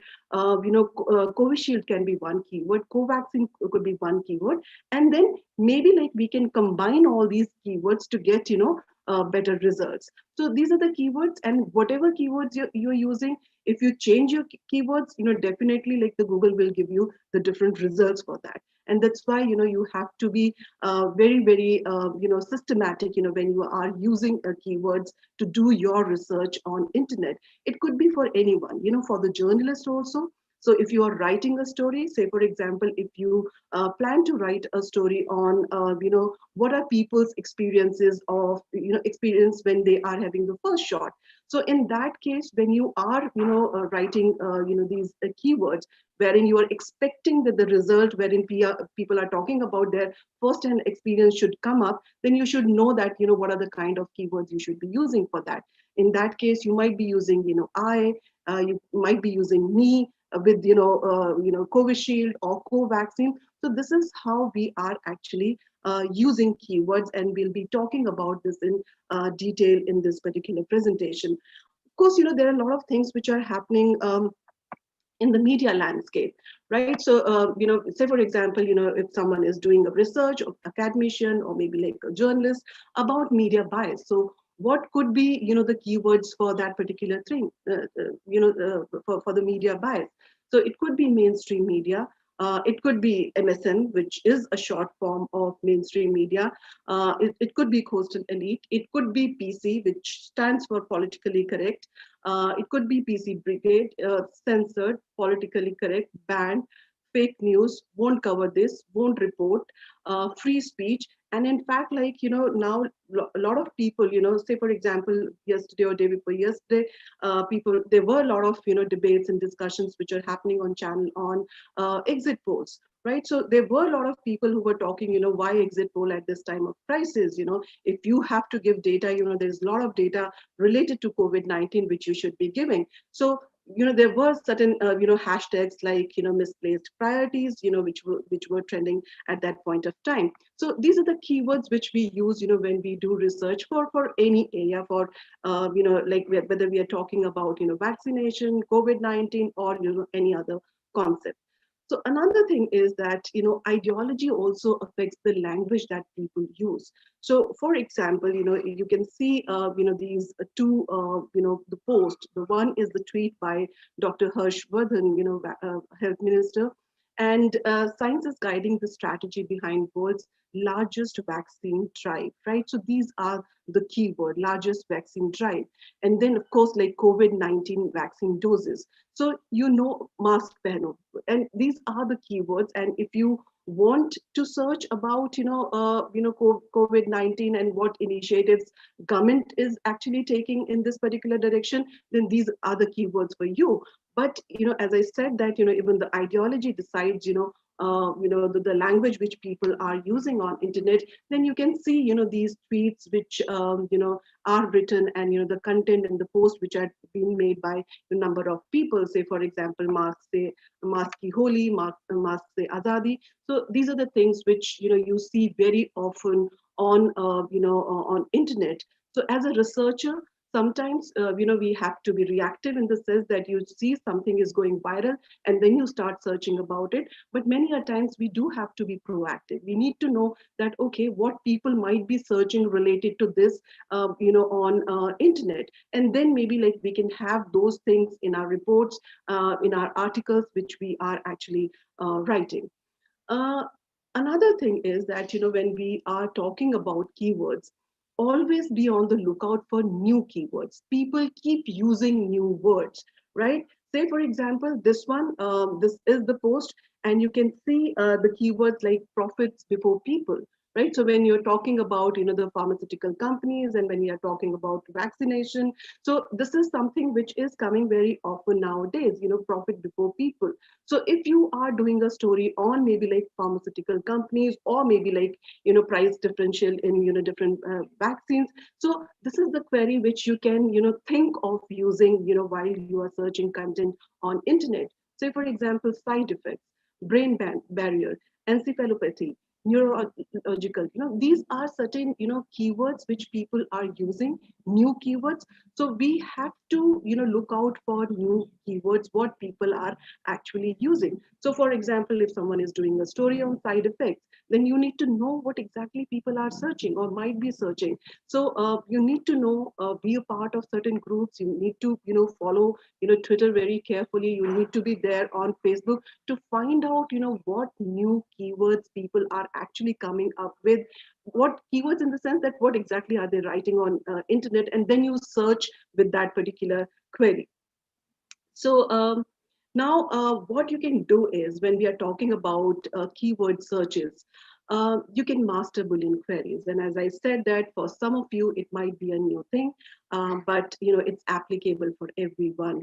Those who are in the field of education, research, journalism, advertising, public relations, marketing, it is for everyone. It is actually nowadays, I can say that it's a digital skill which each and every person should have. Boolean queries is like, what exactly it is that, you are actually using, certain operators, specific operators for the specific results.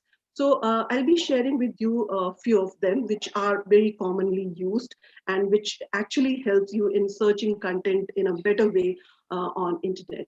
So these are the two Boolean queries. So one is and the another one is or. Now, when we use and, say for example, vaccine and injury, or maybe like COVID shield and Covaxin, or maybe like Pfizer and Sputnik. So when you're using and, you limit your results.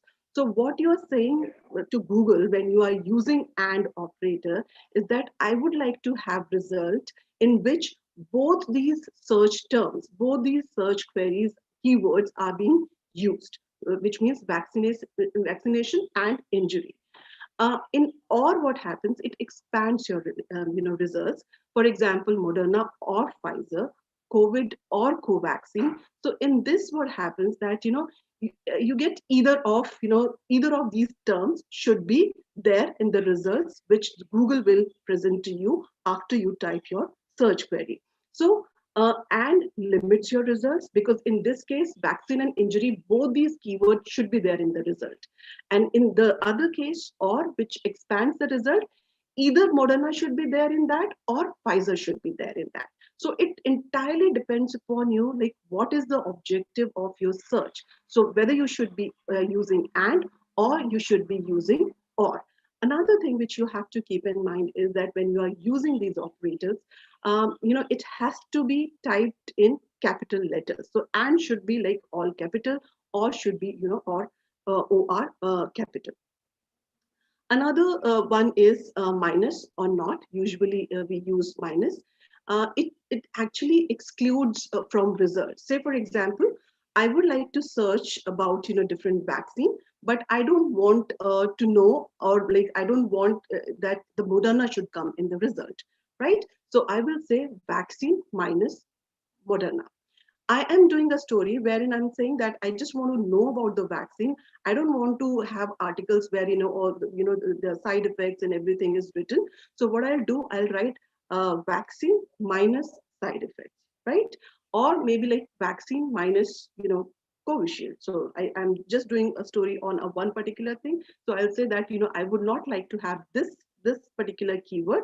So this actually excludes a one particular term which you do not want in your search results. So that's the second Boolean query which I wanted to share with you. This is the third one, parenthesis. It lets you combine and or searches, and this makes your searching more innovative, more strategic, because in this case, you are combining number of things. Say, for example, in this case, what we have done, we are saying that Moderna or Pfizer and injury or harm. So in this case, what results I'm going to get? So the result will either have Moderna or the term injury or harm. So in this case, what we are doing is that we are stringing together different keywords to find the better results. I'll just show you something. This might be a little intimidating for you, that how can we have such a long search query, but it's not at all difficult. It's just you need to know that okay, and is there, or is there, parenthesis is there, and that's how we are going to search our search internet for whatever like research I'm doing. So in this case, what we have done, vaccine or vaccinate or Moderna or Pfizer or AstraZeneca. Now, if you can notice, like we've written AstraZeneca twice. So which means the one is the misspelled one. So there are a lot of people, as I said before, they might be making, spelling mistakes. So we have also included, the one which is like misspelled. And then and then again, injury or harm or death or side effect. And then side effect, when we are talking about, you have to put it in quote. You have the Google should take it as one word. If you write side effect, then you'll have results where only the side was also mentioned and the effect was also mentioned. So whenever we are using phrase, then we have to put it in the quotation marks, or autism, or Bell's palsy, or sick, or fever, or brain barrier. So in this case, what we are doing is we have two sets of words. One is about vaccines. So we are using or operator in that. And then the other one is the words about harm. And then we have clubbed it together, we have stringed it together with the operator, which is called AND. So this looks like a very long search query, but not at all difficult, because if you are working on maybe like article, or if you want to know about, vaccination, vaccines and their side effects, then you need to use, all these keywords. I saw, one question wherein someone was asking that, which one does have side effect, or which one is, more effective. So when you're saying which one, so you need to have, all the vaccines there. And then of course, like you're talking about the side effects, and you're talking about, the efficiency of that particular vaccine. So this is how, these operators actually work. And as I said, consider misspellings. They're very important. People do make a lot of mistakes.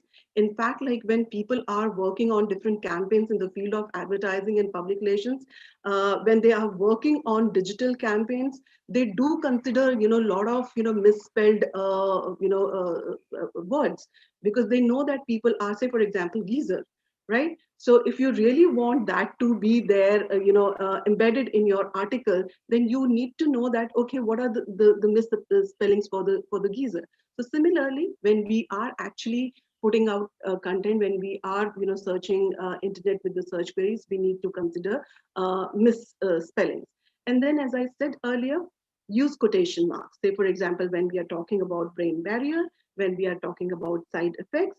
So if you want to search for a term made of multiple words, phrases, then you have to put it in the quotation mark. Otherwise, it will take barrier as a separate word and brain as a separate word. So these are the basics of so researching and finding content on internet.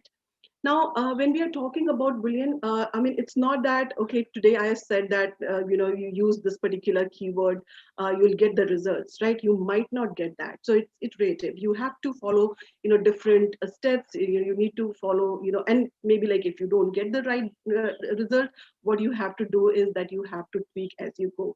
So this is something which you can learn only by doing it. So for example, when I'm searching content on internet, so I keep on tweaking, my search queries. So sometimes, I add number of words there. Sometimes I minus, certain words from there.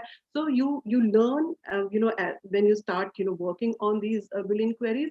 And also when you are searching for something, you have to keep tweaking when you are trying to find, contents to reach onto the content which is relevant and which you think is applicable for the kind of work which you are doing. Then researching and monitoring Boolean queries. So these are certain tips. I've already told you, always put and or in the capital letters that we have done. So that's the basic rule, you have to, you put and or in capital letters. Use or to expand your results and to limit your results. So like if you want a lot of results, wherever the Pfizer is used, wherever, AstraZeneca is used, so you can use or. Otherwise, you use and, this will limit your results. Then use quotation marks to search for phrase. So if there are more than one word, then you need to use quotation marks for this. This is very interesting. Use me, my, and I to find eyewitness experiences. So if you want to know that, what kind of experience the person had when that person had a first job, right? Or if you're doing a story, whether the people are reporting about side effects, when they had vaccination.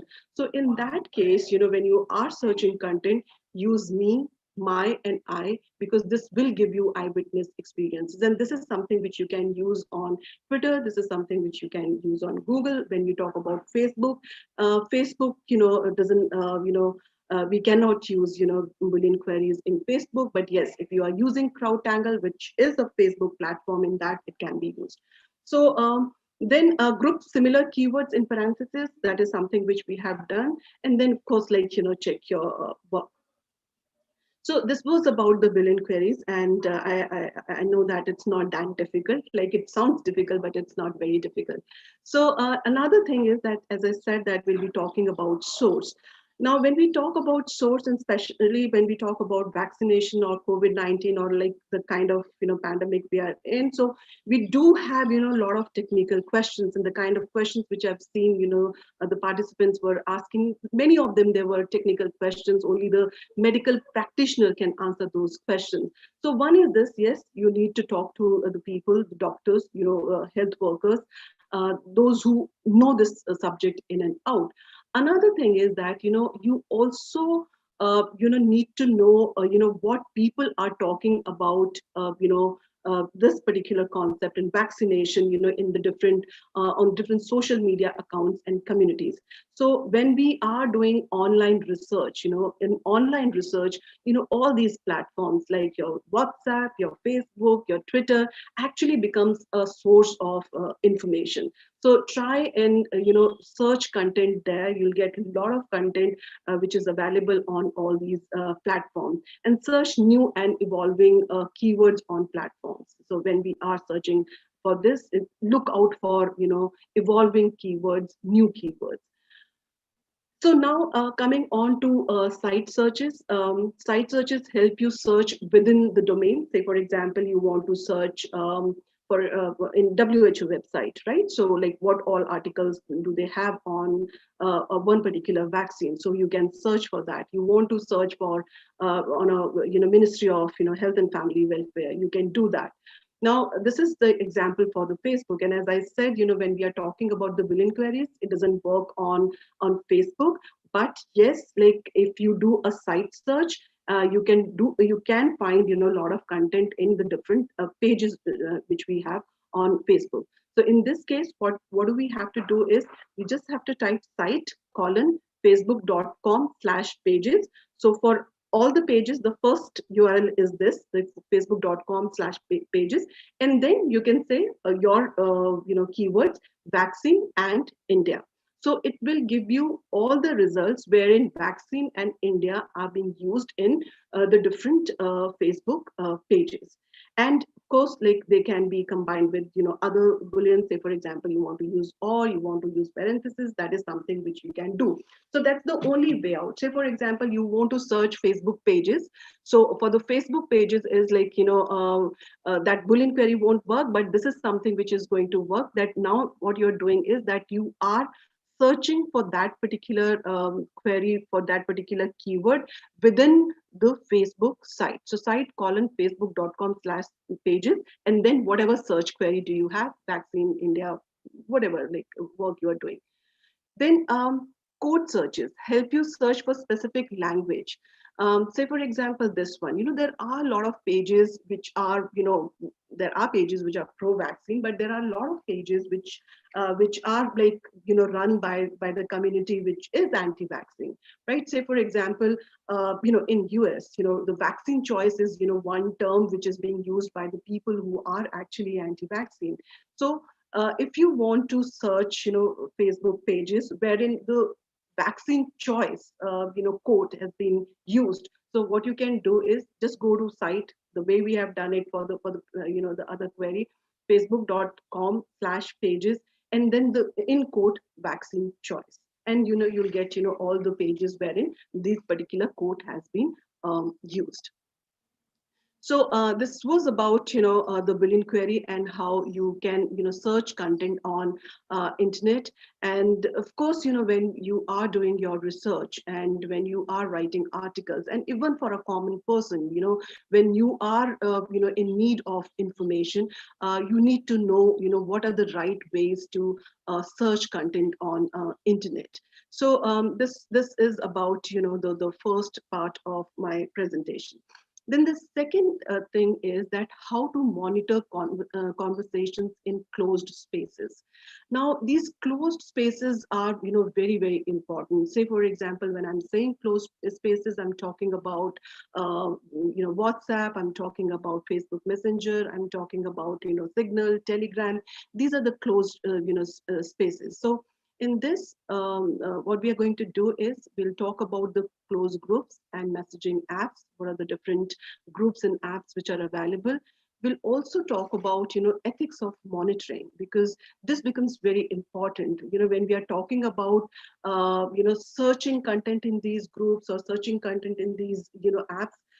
There might be closed group, there could be public groups also, but this ethics in monitoring that particular content in those groups and getting into those groups is something which we need to look at, and we should talk about it, and we should be sensitive enough, like what all information can we take from there and we can share it, maybe like in our articles or like maybe like with others.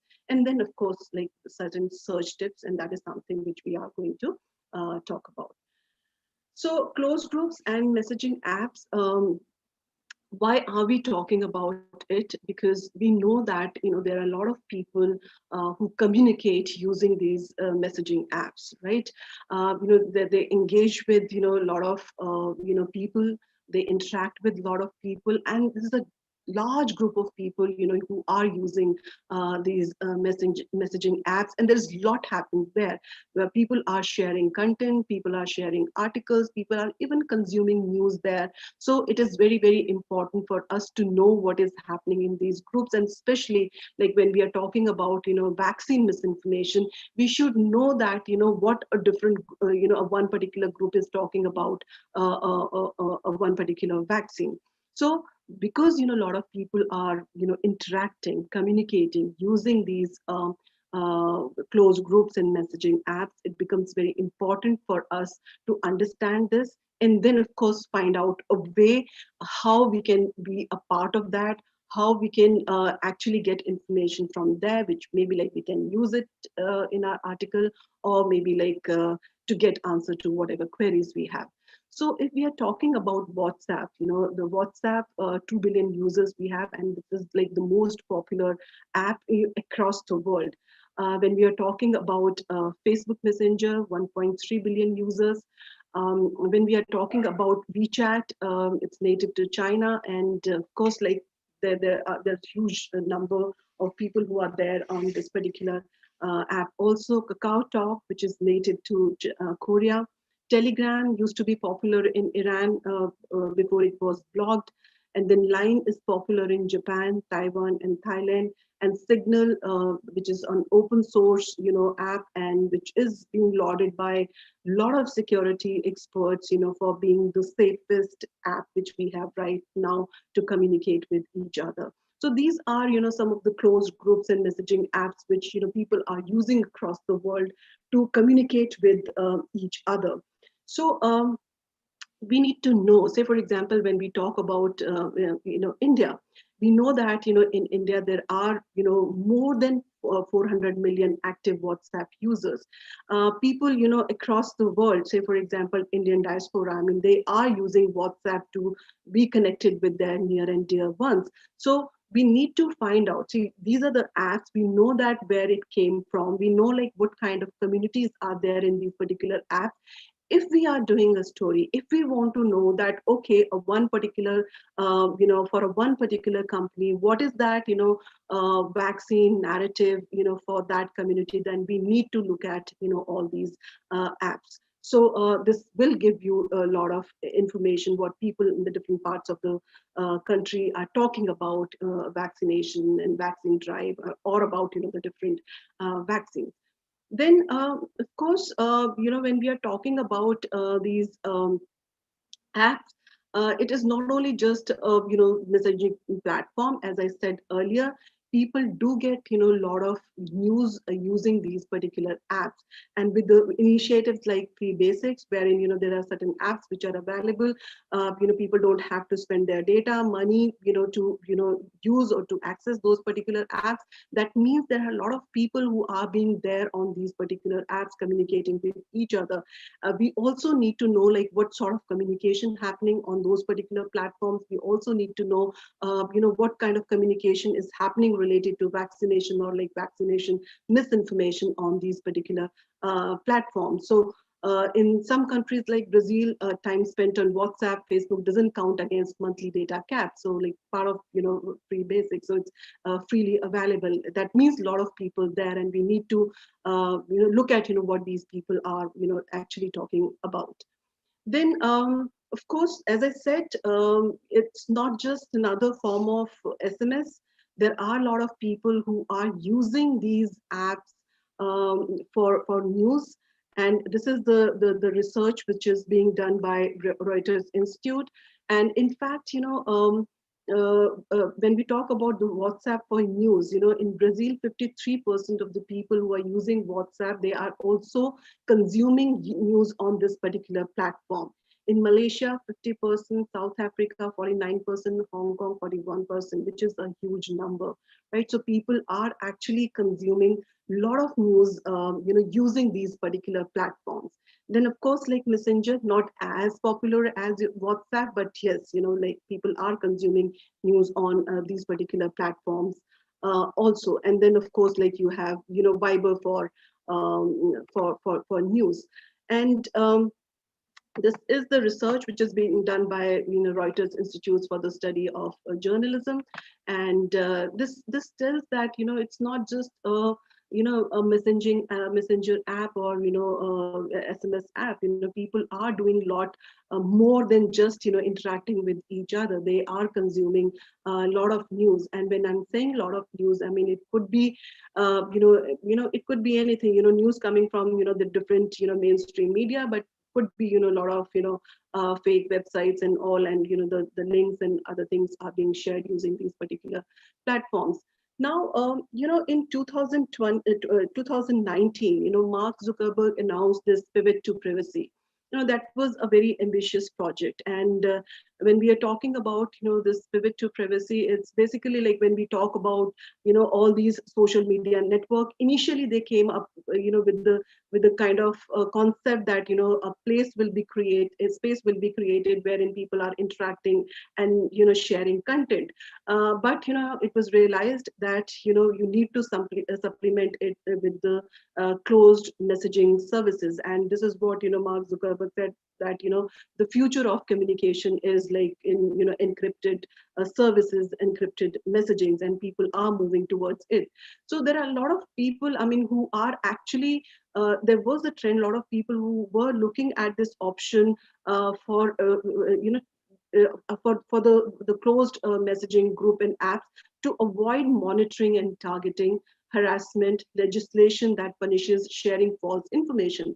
There are a number of countries wherein there is legislation related to fake news. So they just wanted a space which is safe. They wanted space, which is limited to certain people, so that they can share messages without any fear. So that is another thing which had happened in the digital space, and that's why this has become very, very important when we are talking about closed group or messaging apps. So now another thing which has happened, just give me a while. I think the battery is low. Just give me a second.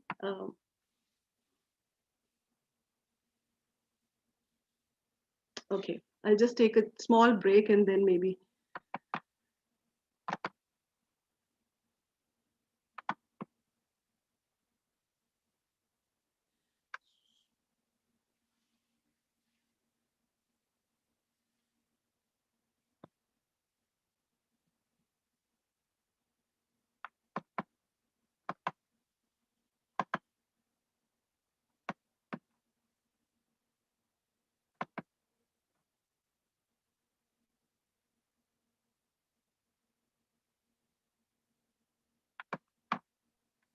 Okay, so another thing is, when we are talking about,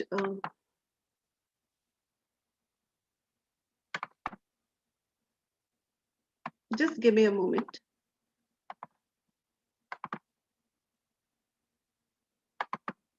Okay, so another thing which has happened when we are talking about the digital space is that the Facebook groups, they are being prioritized in algorithms. So if you are part of any Facebook group, definitely like it will appear in your news feeds. It is actually prioritized. So it becomes very important to know what exactly is happening, in these, groups. So there could be, like when we are talking about groups, could be a public group, private group, hidden group, only members can find this particular group. But, these groups are actually appearing in the news feed. So that is something which we need to know. And that's why we need to talk about, the Facebook groups, and we need to talk about the closed spaces. So this is another data, which means like percentage of Facebook and WhatsApp users who rely on groups. And this is like the, when we are talking about Facebook, so 51%, they are part of, public group. In for WhatsApp, 46%. When we are talking about, the private group set up with family, then of course, like more in WhatsApp, 47%, and then less in, Facebook. And then of course, like the private group set up with friends, and then, private group set up with workmates. So these are the groups, and there is a lot happening in these groups. There's a lot of conversations which are happening in these groups. And we have seen in the past that, there's a lot of misinformation which we see in these, WhatsApp groups. So we need to be aware of, what's happening in these closed spaces, right? If we are working in the field of vaccine misinformation. Then, of course, these are certain apps, these are the different apps, but it has, the different, privacy policy. So if we are talking about, WhatsApp, WhatsApp is end-to-end encryption, but a group administrator can create invite links. This is something which we do not know. Say, for example, if we create and we invite, and we share that particular link on Facebook, then it becomes, a public group, right? And so, people can, anyone can join that particular group. Then Signal is another, which is like end-to-end encryption, open source, self-destructing messages. And this is something which is lauded by, number of people, and those who are working in the space of, security and all. And they say that's the safest medium which we have, at this point of time. And we have seen, after this, the changes happened in, the WhatsApp privacy policy, a lot of people moved on to Signal and Telegram. Then Telegram, it's not encrypted, but by default, but can be turned on in secret mode. That is something which is possible. And then, of course, you have WeChat. It does not offer end-to-end encryption. Now, in Telegram, there is one feature, that makes it a very important, messaging app, and that is like the broadcast feature which it has. And there are a lot of journalists, there are a lot of, activists who are using that broadcast feature, wherein they are putting out message information for the unlimited number of people. So these are the different apps which we have. Now, what are the challenges? When we are talking about monitoring in closed spaces, the challenges, yes, the misinformation travels fast. Encryption makes it hard to track. So it becomes really very difficult to,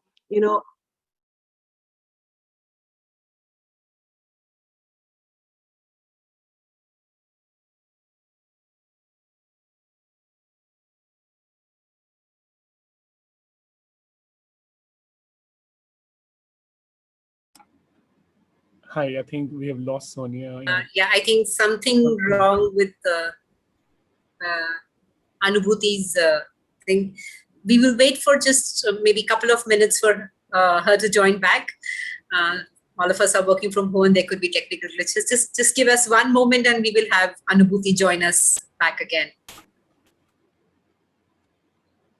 Yeah, in case there are questions in between as well, we can take a couple of questions if there are questions.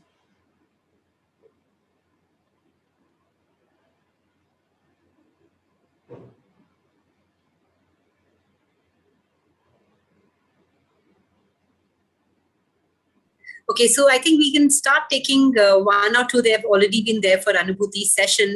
One is, which says, Dear Anubhuti, if you can tell some general scenarios related to vaccines in which people might get confused and thus can be advised to check that through these advanced methods of searches. I'm just wondering if the question, if I'm getting it right, the question is, what are the common trends related to vaccines and where people can get actually should not be considered vaccine effects rather than the side effect? I think with the vaccine so far, I think one of the biggest hesitancy has been the side effects of the vaccines, whether vaccines are safe, good enough, and whether they really protect us. I think that has been a couple of one or two cases at the start, and that certainly created a little bit hesitancy at the first.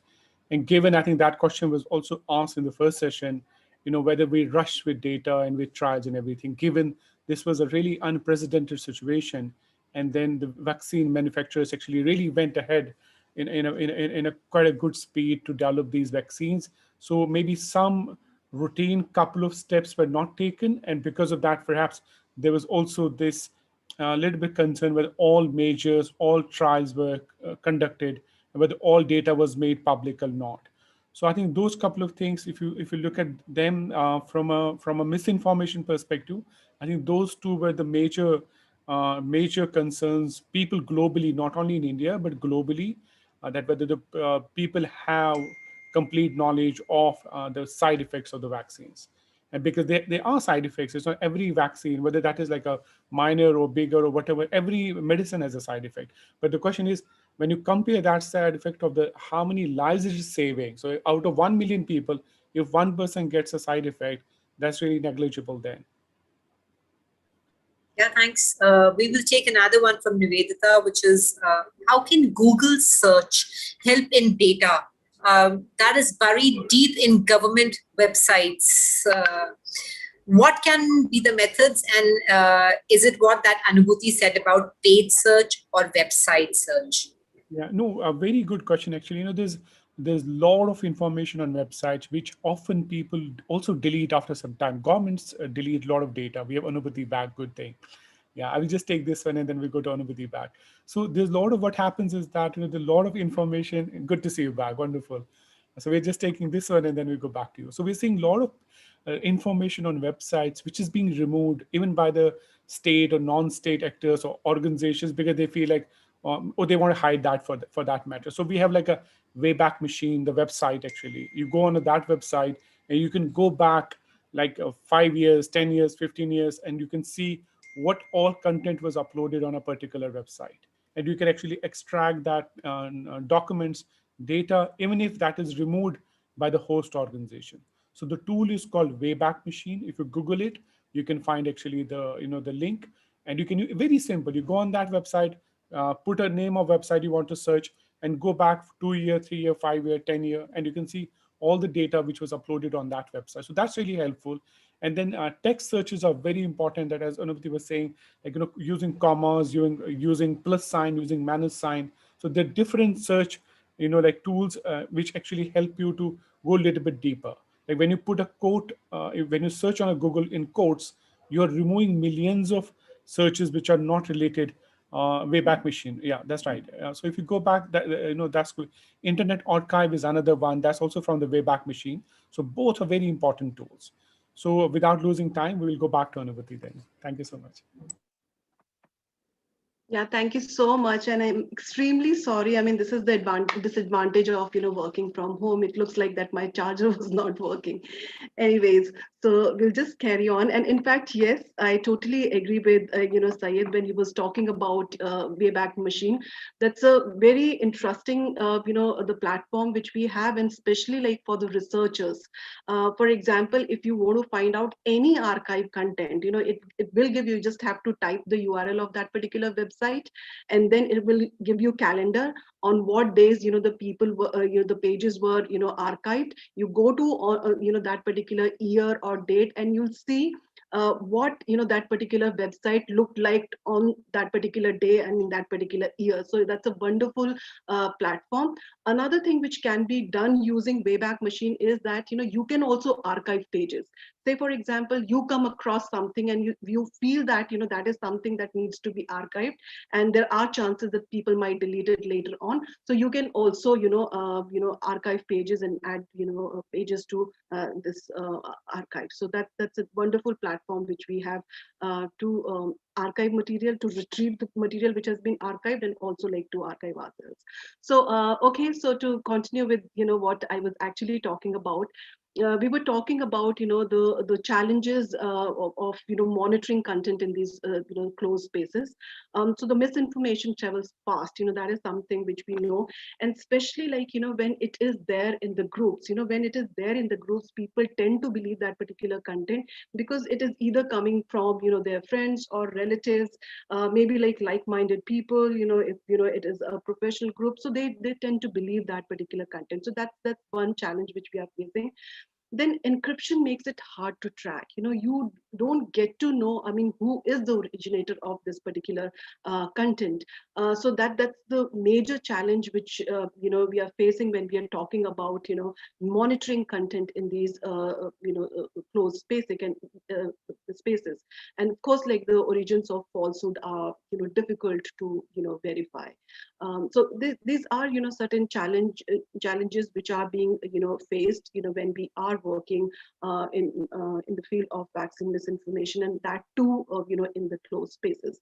So as I said that WhatsApp is the most popular platform across the world. And in fact, like when we talk about India, we have more than 400 million people who are active users. So a little bit about WhatsApp. We have more than 2 billion people who are active, monthly active users. Most popular messaging app globally, especially like when we talk about the countries like Brazil, Spain, India. So this is something which is happening, and rumors that target diaspora communities on platforms where those people are talking. This is something which is very important. As I said that there are a lot of people who are connected with each other.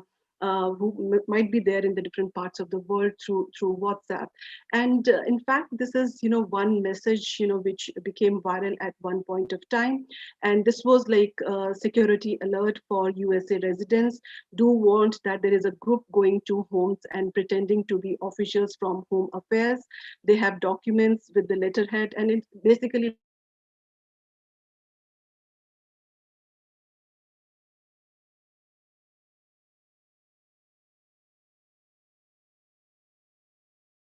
like they were talking about the immigrant if it is not verified and if it is there in the different groups. And this actually became viral, and people were sharing it, not only like Indian diaspora, like people from the other country also. So this is another thing which we have to take into consideration. In fact, like if we have to verify this, so this is like the person who has done this, it said that and this letter is from the Department of Home Affairs, and it said that in United States we do not have Department of Home Affairs, we do have Department of Homeland Security. So we need to verify content, but the moment it gets into these communities, it becomes very difficult to stop such information, and it can be very dangerous when people start believing such content. Now this is another research which is being done.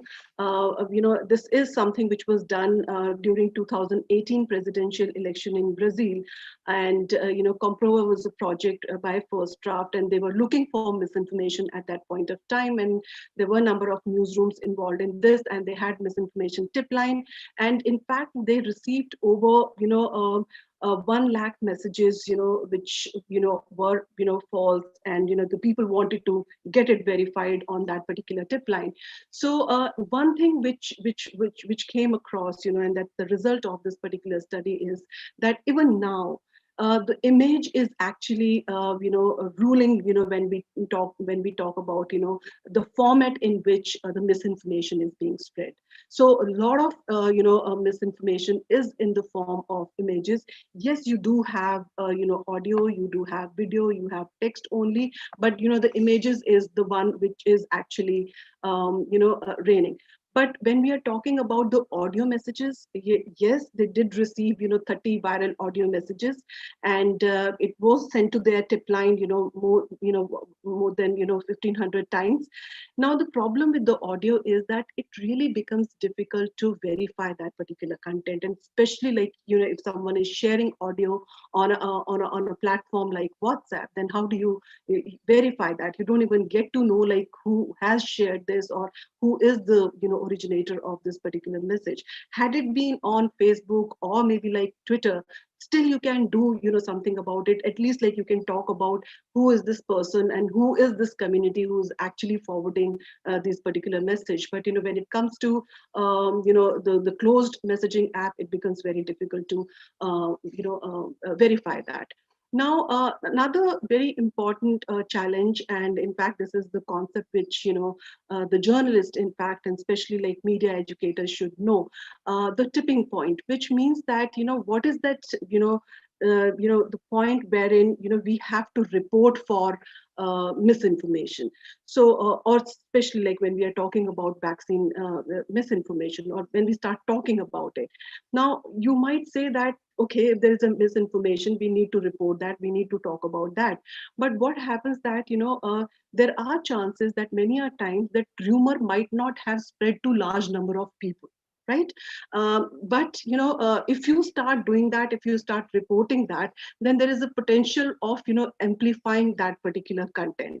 Organically, it might not have reached those many people, but the moment you do a story, you will amplify that particular content. So this is another thing which we need to look at, that when do we actually report, or when do we start talking about one particular misinformation. Sometimes we can ignore that, but sometimes when we feel that yes, there are a lot of people who have access to this information and this is very dangerous, in that case, yes, we need to talk about it, we need to debunk that, we need to debust that particular information. So this is one of the example of a tipping point, and this screenshot was shared 663 times. Shows a false conversation between former Petrobras president Jorge Gabrieli and Fernando Haddad. In the exchange, they are coordinating attacks on Bolsonaro together with, this is like Brazil's largest newspaper. Now, see, this, they could have easily ignored that, thinking that, okay, this is the conversation. Not many people are, aware of it. Won't make, much, won't create much, problem. But, they had tip line. And since, a lot of people started, sending message related to this, asking them to verify, they realized that no, it has reached, large number of people and it needs to be verified. So this is, one very important thing, that is like the tipping point. We need to know when do we have to report, when do we start talking about it. So now coming on to ethics of monitoring. As I said before, when we are talking about these, private spaces, so we need to be very, very careful. We need to be very sensitive, and we need to constantly weigh, privacy versus, public interest. So privacy, yes, there are a lot of people who moved on to these closed groups or closed communities because, they feel safer there, because they feel that there are certain things which they are discussing, they don't want to put out in maybe like the public platform, they don't want to put out on their Facebook profile page, but they would like to talk about that in messaging groups. But then we also need to know, like, what is that larger public interest? Do we need to talk about it? Do we need to take it from there, or maybe like make it part of our report? So that is something which we have to constantly weigh when we are talking about monitoring in the closed spaces. So there are certain questions which we should be asking. So one is like, what is the size of each closed group you are planning on entering? For example, you are doing a story on, you want to know like which are the groups who are anti-vaccine, right? So you need to find out those groups. So you need to know what is the size of each, closed group. How does that affect the expectation of privacy for each group? Would your writing a story expose group members to negative consequences? We have to keep that thing in mind. There are certain groups, of course, public groups, you can easily be a part of that. Even for the closed group, there are a number of things which you're supposed to do, which means you need to fill up a form, you are given entry to that. But when you are actually reporting, on what is being discussed in that particular group, so are you actually exposing those group members to negative consequences? That is something which we have to keep in mind. And then what is the public interest in your potential story? So is it important to do that story, or can we just ignore that? So if it is not that important an issue, if it is not in public interest, I think we should just leave it, and we should not do that particular story. So are you planning on entering multiple groups? So if you are doing a story, as I said, anti-vaccine, so are you planning to go to multiple groups? You need to know what those groups are. So that is something which you need to know. And what is the minimum number of closed spaces you can enter into to find the information you need? So these are certain questions which you need to ask yourself. If you are working in a newsroom, of course, like there might be some policy, editorial policy, some guidelines should be there, what all can be done and what cannot be done.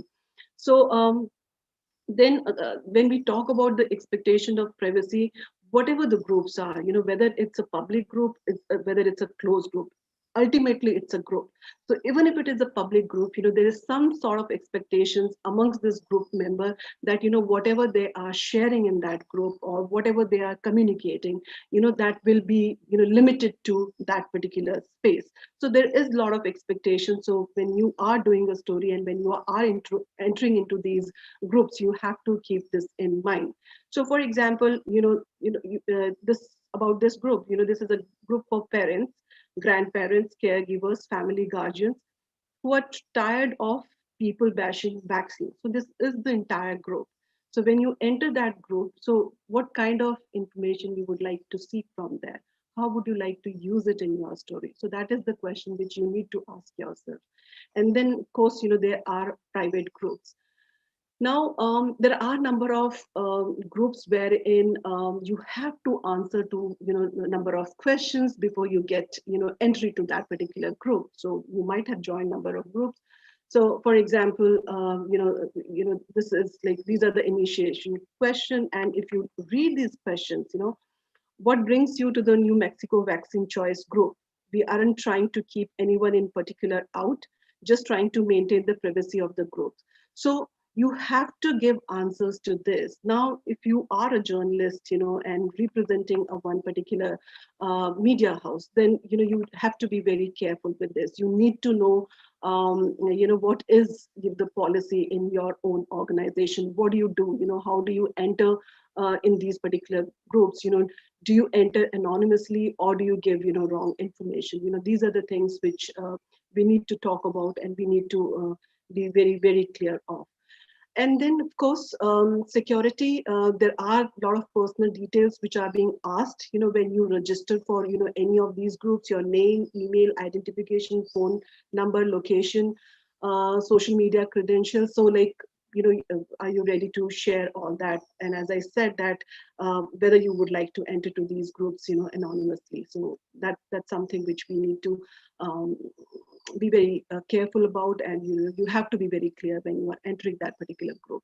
So there are a lot of tips which are available on First Draft website. There's a lot of training material which is there, and these are the questions one should be asking before joining the group. So what kind of personal information are be given, data, privacy setting, whether identify yourself or not, what kind of content is available on the site, security, site metrics. So if you want to know more about it, so you can visit First Draft, and you just have a look at these things in detail. Now, coming on to a news gathering tip, it is very, very important to create a tip line, because there are a lot of people.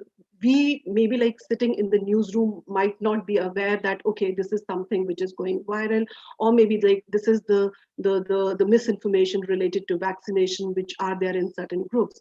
So it is very, very important to create a tip line so that people send those that content to you, and you can verify that, and you can maybe like if you've already verified, you can present it to your audience, but otherwise you can verify it on your own, or maybe like in collaboration with other fact-checking organizations. So creating a tip line is very important. Then, of course, this is like line, and of course, user can choose to share messages from their encrypted chat with an Line's fact checking account. So there was a Line's fact checking account. If the piece of information has already been checked, so they used to, tell them like what was the fact checked story. Otherwise, they used to, fact check it for them and used to tell them whether it's true, partially true, or false. So. In India, we do have, a lot of such tip lines. And if someone comes across, any misinformation on vaccination, they should, send that information to those tip line. So there's this one platform which is called Ekta facts.com. This is actually the consortium of all the tip lines, and you'll find all the phone numbers wherein you can send the content, and that can be verified for you. So tip line goes, of course, like this is like in the context of the organizations which are working on this. You can reach your audience that are more likely to be targeted. You can partner with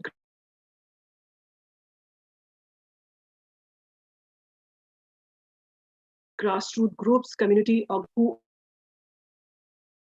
are studying media education. So that is something which can be done, and they can give you a lot of lead and what needs to be verified, and build trust with communities. And when they know that, okay, there is someone who is available to listen to me, and if there is someone who is available to answer to my queries, you actually build trust with those communities. So there are certain news gathering tips for these closed messaging apps also. Say for example, for Telegram, we talked about their broadcast channels and all. You can also search for content on Telegram, right? So this is like the site searches for Telegram. So what you have to do is site:/t.me, and then course like vaccine side effects, and you will get all the information which were there on Telegram channel. So it will get you the result from Telegram, exactly the Boolean query which we talked about. And this is like to search for Telegram, which is the messaging app, right? So then tell Google not to omit search results. So that is something which you have to do, because if you really want comprehensive results, so you have to follow this. You don't need to join public channels to view them. You don't have to join them. It's already available, so you can easily view these public channels. So I'm talking about Telegram here. When you're talking about the WhatsApp, this is how you search for WhatsApp: chat.whatsapp.com. And then of course, like what do you want to search in those particular chat. So that is something which can be done, and this is something which I'm talking about, the public groups. And then of course, there's a lot of information training material which is available on firstdraftnews.com, their website. So you have detailed training material. So if you want to know more about all these things, Boolean queries, site searches and all, so there's a lot of material which is lying there on First Draft. So we would suggest that please visit that particular site to get information from there. So they have vaccine and misinformation, vaccine insight hub. So there's a lot of information available there also. In the first session, there were a lot of questions related to vaccine. So that's the place wherein you can go and you'll find some of the answers to your queries. So the whole idea is that we need to know like what are the sources, where we should go when we have such sort of queries. And of course, they have a lot of guides, interactives, walkthroughs, explainers. These are the things. So this is all about the using keywords and monitoring closed spaces. But we do understand that when we are talking about COVID-19, there are a lot of questions. And in fact, like I would like to appreciate what NDTV is doing. Every evening they have a show wherein they are talking about those frequently asked questions related to vaccine and related to COVID-19, and all those questions are being answered by the health professionals, those who have expertise in this. So yes, that's the source, and that's the platform which you can actually look at, and you can watch those particular programs.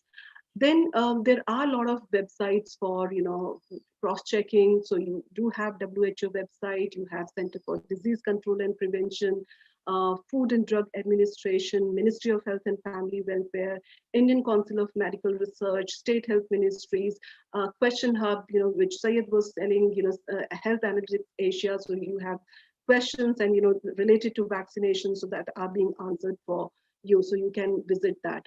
Then trusted sources you can verify. Of course, like WHO has, WhatsApp number. This is the WhatsApp number which is available. So you can set a line. So you can always, send your, queries, and you'll get, a response on this. The government of India has also started My Corona Help Desk, so you can, send information there.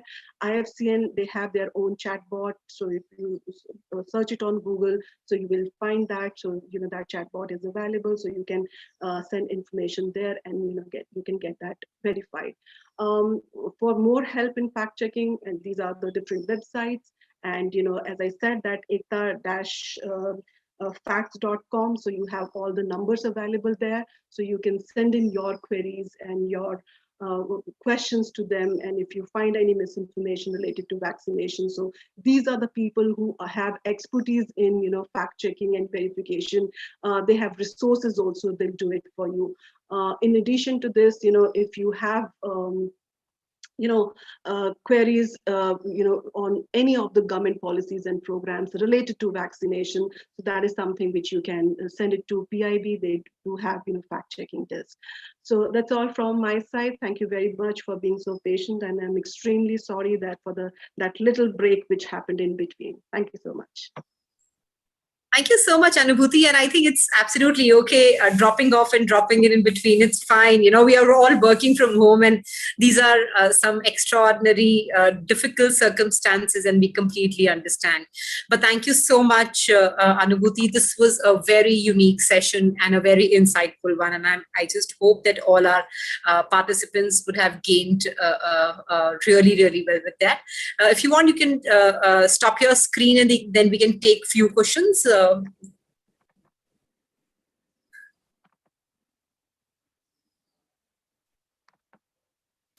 Wonderful. All right. So I think we can start with a couple of questions. We took few of them while you logged out in between. So we can start one which says that messages in closed group of WhatsApp has turned out to be the biggest source of disinformation. By the time it is known, it has done its damage. How do we get to know the trending message in such groups without being a part of it? See, it's that's why we say that it's very difficult monitoring content in closed group. So one is that of course if something is being viral in the closed group, so definitely it will come out from there also. So say for example, there is something which is being viral in one WhatsApp group, or maybe like Facebook Messenger and all. The chances are that it will come out in the public groups also. So that's the one way. The second thing is that it's really very difficult. If you're not part of it, then it's really very difficult. And that's why we said that the tip line is something which is very important, right? People, you need to create a community. I'm talking about, the journalists, I'm talking about, those who are working in this particular space. So tip line is something very important. Say that, for example, if someone comes across, any misinformation related to vaccine in their group, they should know that, where we should report for that particular thing. So these tip lines are, very, very important at this point of time. For those who are there in the field of, journalism, who are debunking and debusting content, they should start tip line. And the people who are not there, I'm talking about the common people, they should be aware of, what are the different tip lines available, right? So that they can report to them and, get the content verified. That's the only thing. Otherwise, as I said, end-to-end encryption, that's it could be a good in the sense that, yes, people would like to have that safe conversation. But, when it comes to misinformation, it's a huge, huge challenge that you don't get to know about, what is happening in one closed group unless something major happens. And you are absolutely right in that. So tip line is something, which I feel from the news organization side, they should start that. From the common people side, they should be aware that what are the tip lines which are available to whom they can report. Thank you so much, Anubhuti. We'll take the next one. What are the biggest challenges that state media has to deal with regarding data collection, correlation? What kind of tools and apps that are to be used for media researchers to access the same? In fact, it's open to all our panelists today. Do you want me to repeat the question, Anubhuti? Sonia? I got your question. So data, yes, this is the time when a lot of data is being generated, right? That is something which all of us, have to understand. And in fact, there are, a lot of people in the field of journalism, they are doing stories which are being based on data. But where to get this data from? So one is that, of course, like the state machinery, state department, that's one thing. Their website, when you talk about family and health website, so you have a lot of data which is already available there. In fact, recently when I was having session with Indian Information Service officers, I have told them to collect data from there and create infographics on vaccination awareness. So they have taken that particular data from there. Wait for some time, I don't know, but that data will be available on open website, which is like datagov.in, so it will be available there also. In addition to that, what is trending and what is happening in digital space, there are a lot of ways in which you can do it. Say, for example, when we talk about Facebook, you have CrowdTangle. I mean, this question I suppose is coming from a researcher and a media educator. So the CrowdTangle is available for academics. So you can apply for that, you can ask for that. So a lot of data is available there, and you can do your researches. And in fact, we keep receiving a lot of articles from CrowdTangle team which are being done on the data which is related to COVID-19. When you're talking about Twitter, TweetDeck is there. Just have a look at it. You'll find a lot of data there. Google Trends is there. You'll get to know like what is being trending. There's this one tool which I use very often, whenever I interact with my students, and that is something which I would like to share with you. This is called Answer the Public. Now, if you want to know vaccine information, what people are talking about, vaccine misinformation, so you just have to type in this search query, and it will give you hundreds of questions which people on the internet are talking about vaccine information, or like what people are talking about Covishield, or what people are talking about Covaxin. So there are a number of ways. There's a lot of data being generated. There are a lot of tools which are available. Using which you can have access to that data, and you can use that data in your whatever research you are doing. Thank you so much. We'll take the next one. It says, all search engines do commercial information marketing. While searching, how do we know that the information popping up is not motivated to impact articles or stories by journalists? So, Sonia wants to answer to that. Well, I mean, for the first time, I think when COVID happened, you actually saw the platforms come up with the dedicated sections to showcase, fact-checked and credible sources, information from credible sources under COVID sections. So whether it's Google search, whether it's Facebook, Instagram, Twitter, I think they dedicated sections, and now it's all directed towards COVID vaccine information. So if you go there, you will find that they're actually collating from publishers, from fact checkers, from WHO, medical, legitimate medical and government websites, so that that information is there.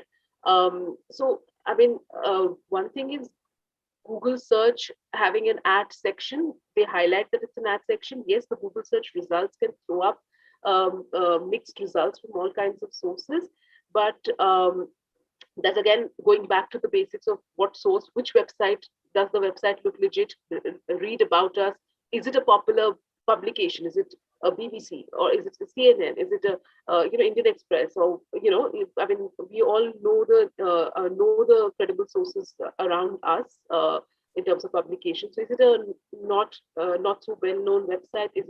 What is the website you're taking the information from? Is something that cross-checking can be done by at the user level. That is the aim of our exercise also to make people aware that you also have to take that responsibility.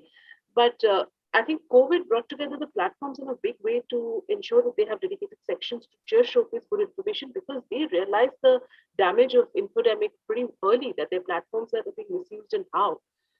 Even TikTok, etc. I mean, I think WHO had to go onto a TikTok and Snapchat, because we had to cater to different organizations. So wherever people are consuming information, all these organizations were reached out to by the platforms to ensure, like Snapchat has, I mean, NTV was one of the first organizations to be partnering with Snapchat. So they are also reaching out to publishers for credible information, because platforms also realize that they cannot sustain a situation where wrong information, trumps, has a greater say or volume than credible information. So they are also trying, but we haven't arrived at a great solution. But yeah, there are things that are being done. Thank you so much, Sonia, for taking that up. And I think we will take the last one in here. And Anubhuti, this is again regarding the tip line. I think Nivedita wants, please elaborate again in view, especially in view of common people who share forwards without thinking. You've already, I know you've discussed tip line, but if you want to just give it another 1 minute on it, and before we close today. Yeah. So see, tip line is basically like you are providing tip to, certain organization using essentially like you're using maybe like WhatsApp, number, or maybe like any other number, right? So for a common man, as you've said, that you should be aware, what are the tip lines available. Say, for example, you come across a message and you are suspicious about that message. Now, you cannot, verify it yourself. So you need to send it to someone to verify it for you, right? So in that case, as I've said earlier, and in fact, I think, Professor Umesh has also mentioned it in the chat box. It's a consortium of tip line, which is ekta-facts.com. So if you go there, you have, all the phone numbers available. So the moment you get that information, just pass it on to them. If they've already fact checked it, so they'll give you the fact check story. If they have not, then, they'll do it for you. I mean, not always you'll get the response, because obviously like everyone has limited resources and all, but from the common person side, at least like we are putting some effort in getting things verified. So that's essentially the purpose and the function of tip line.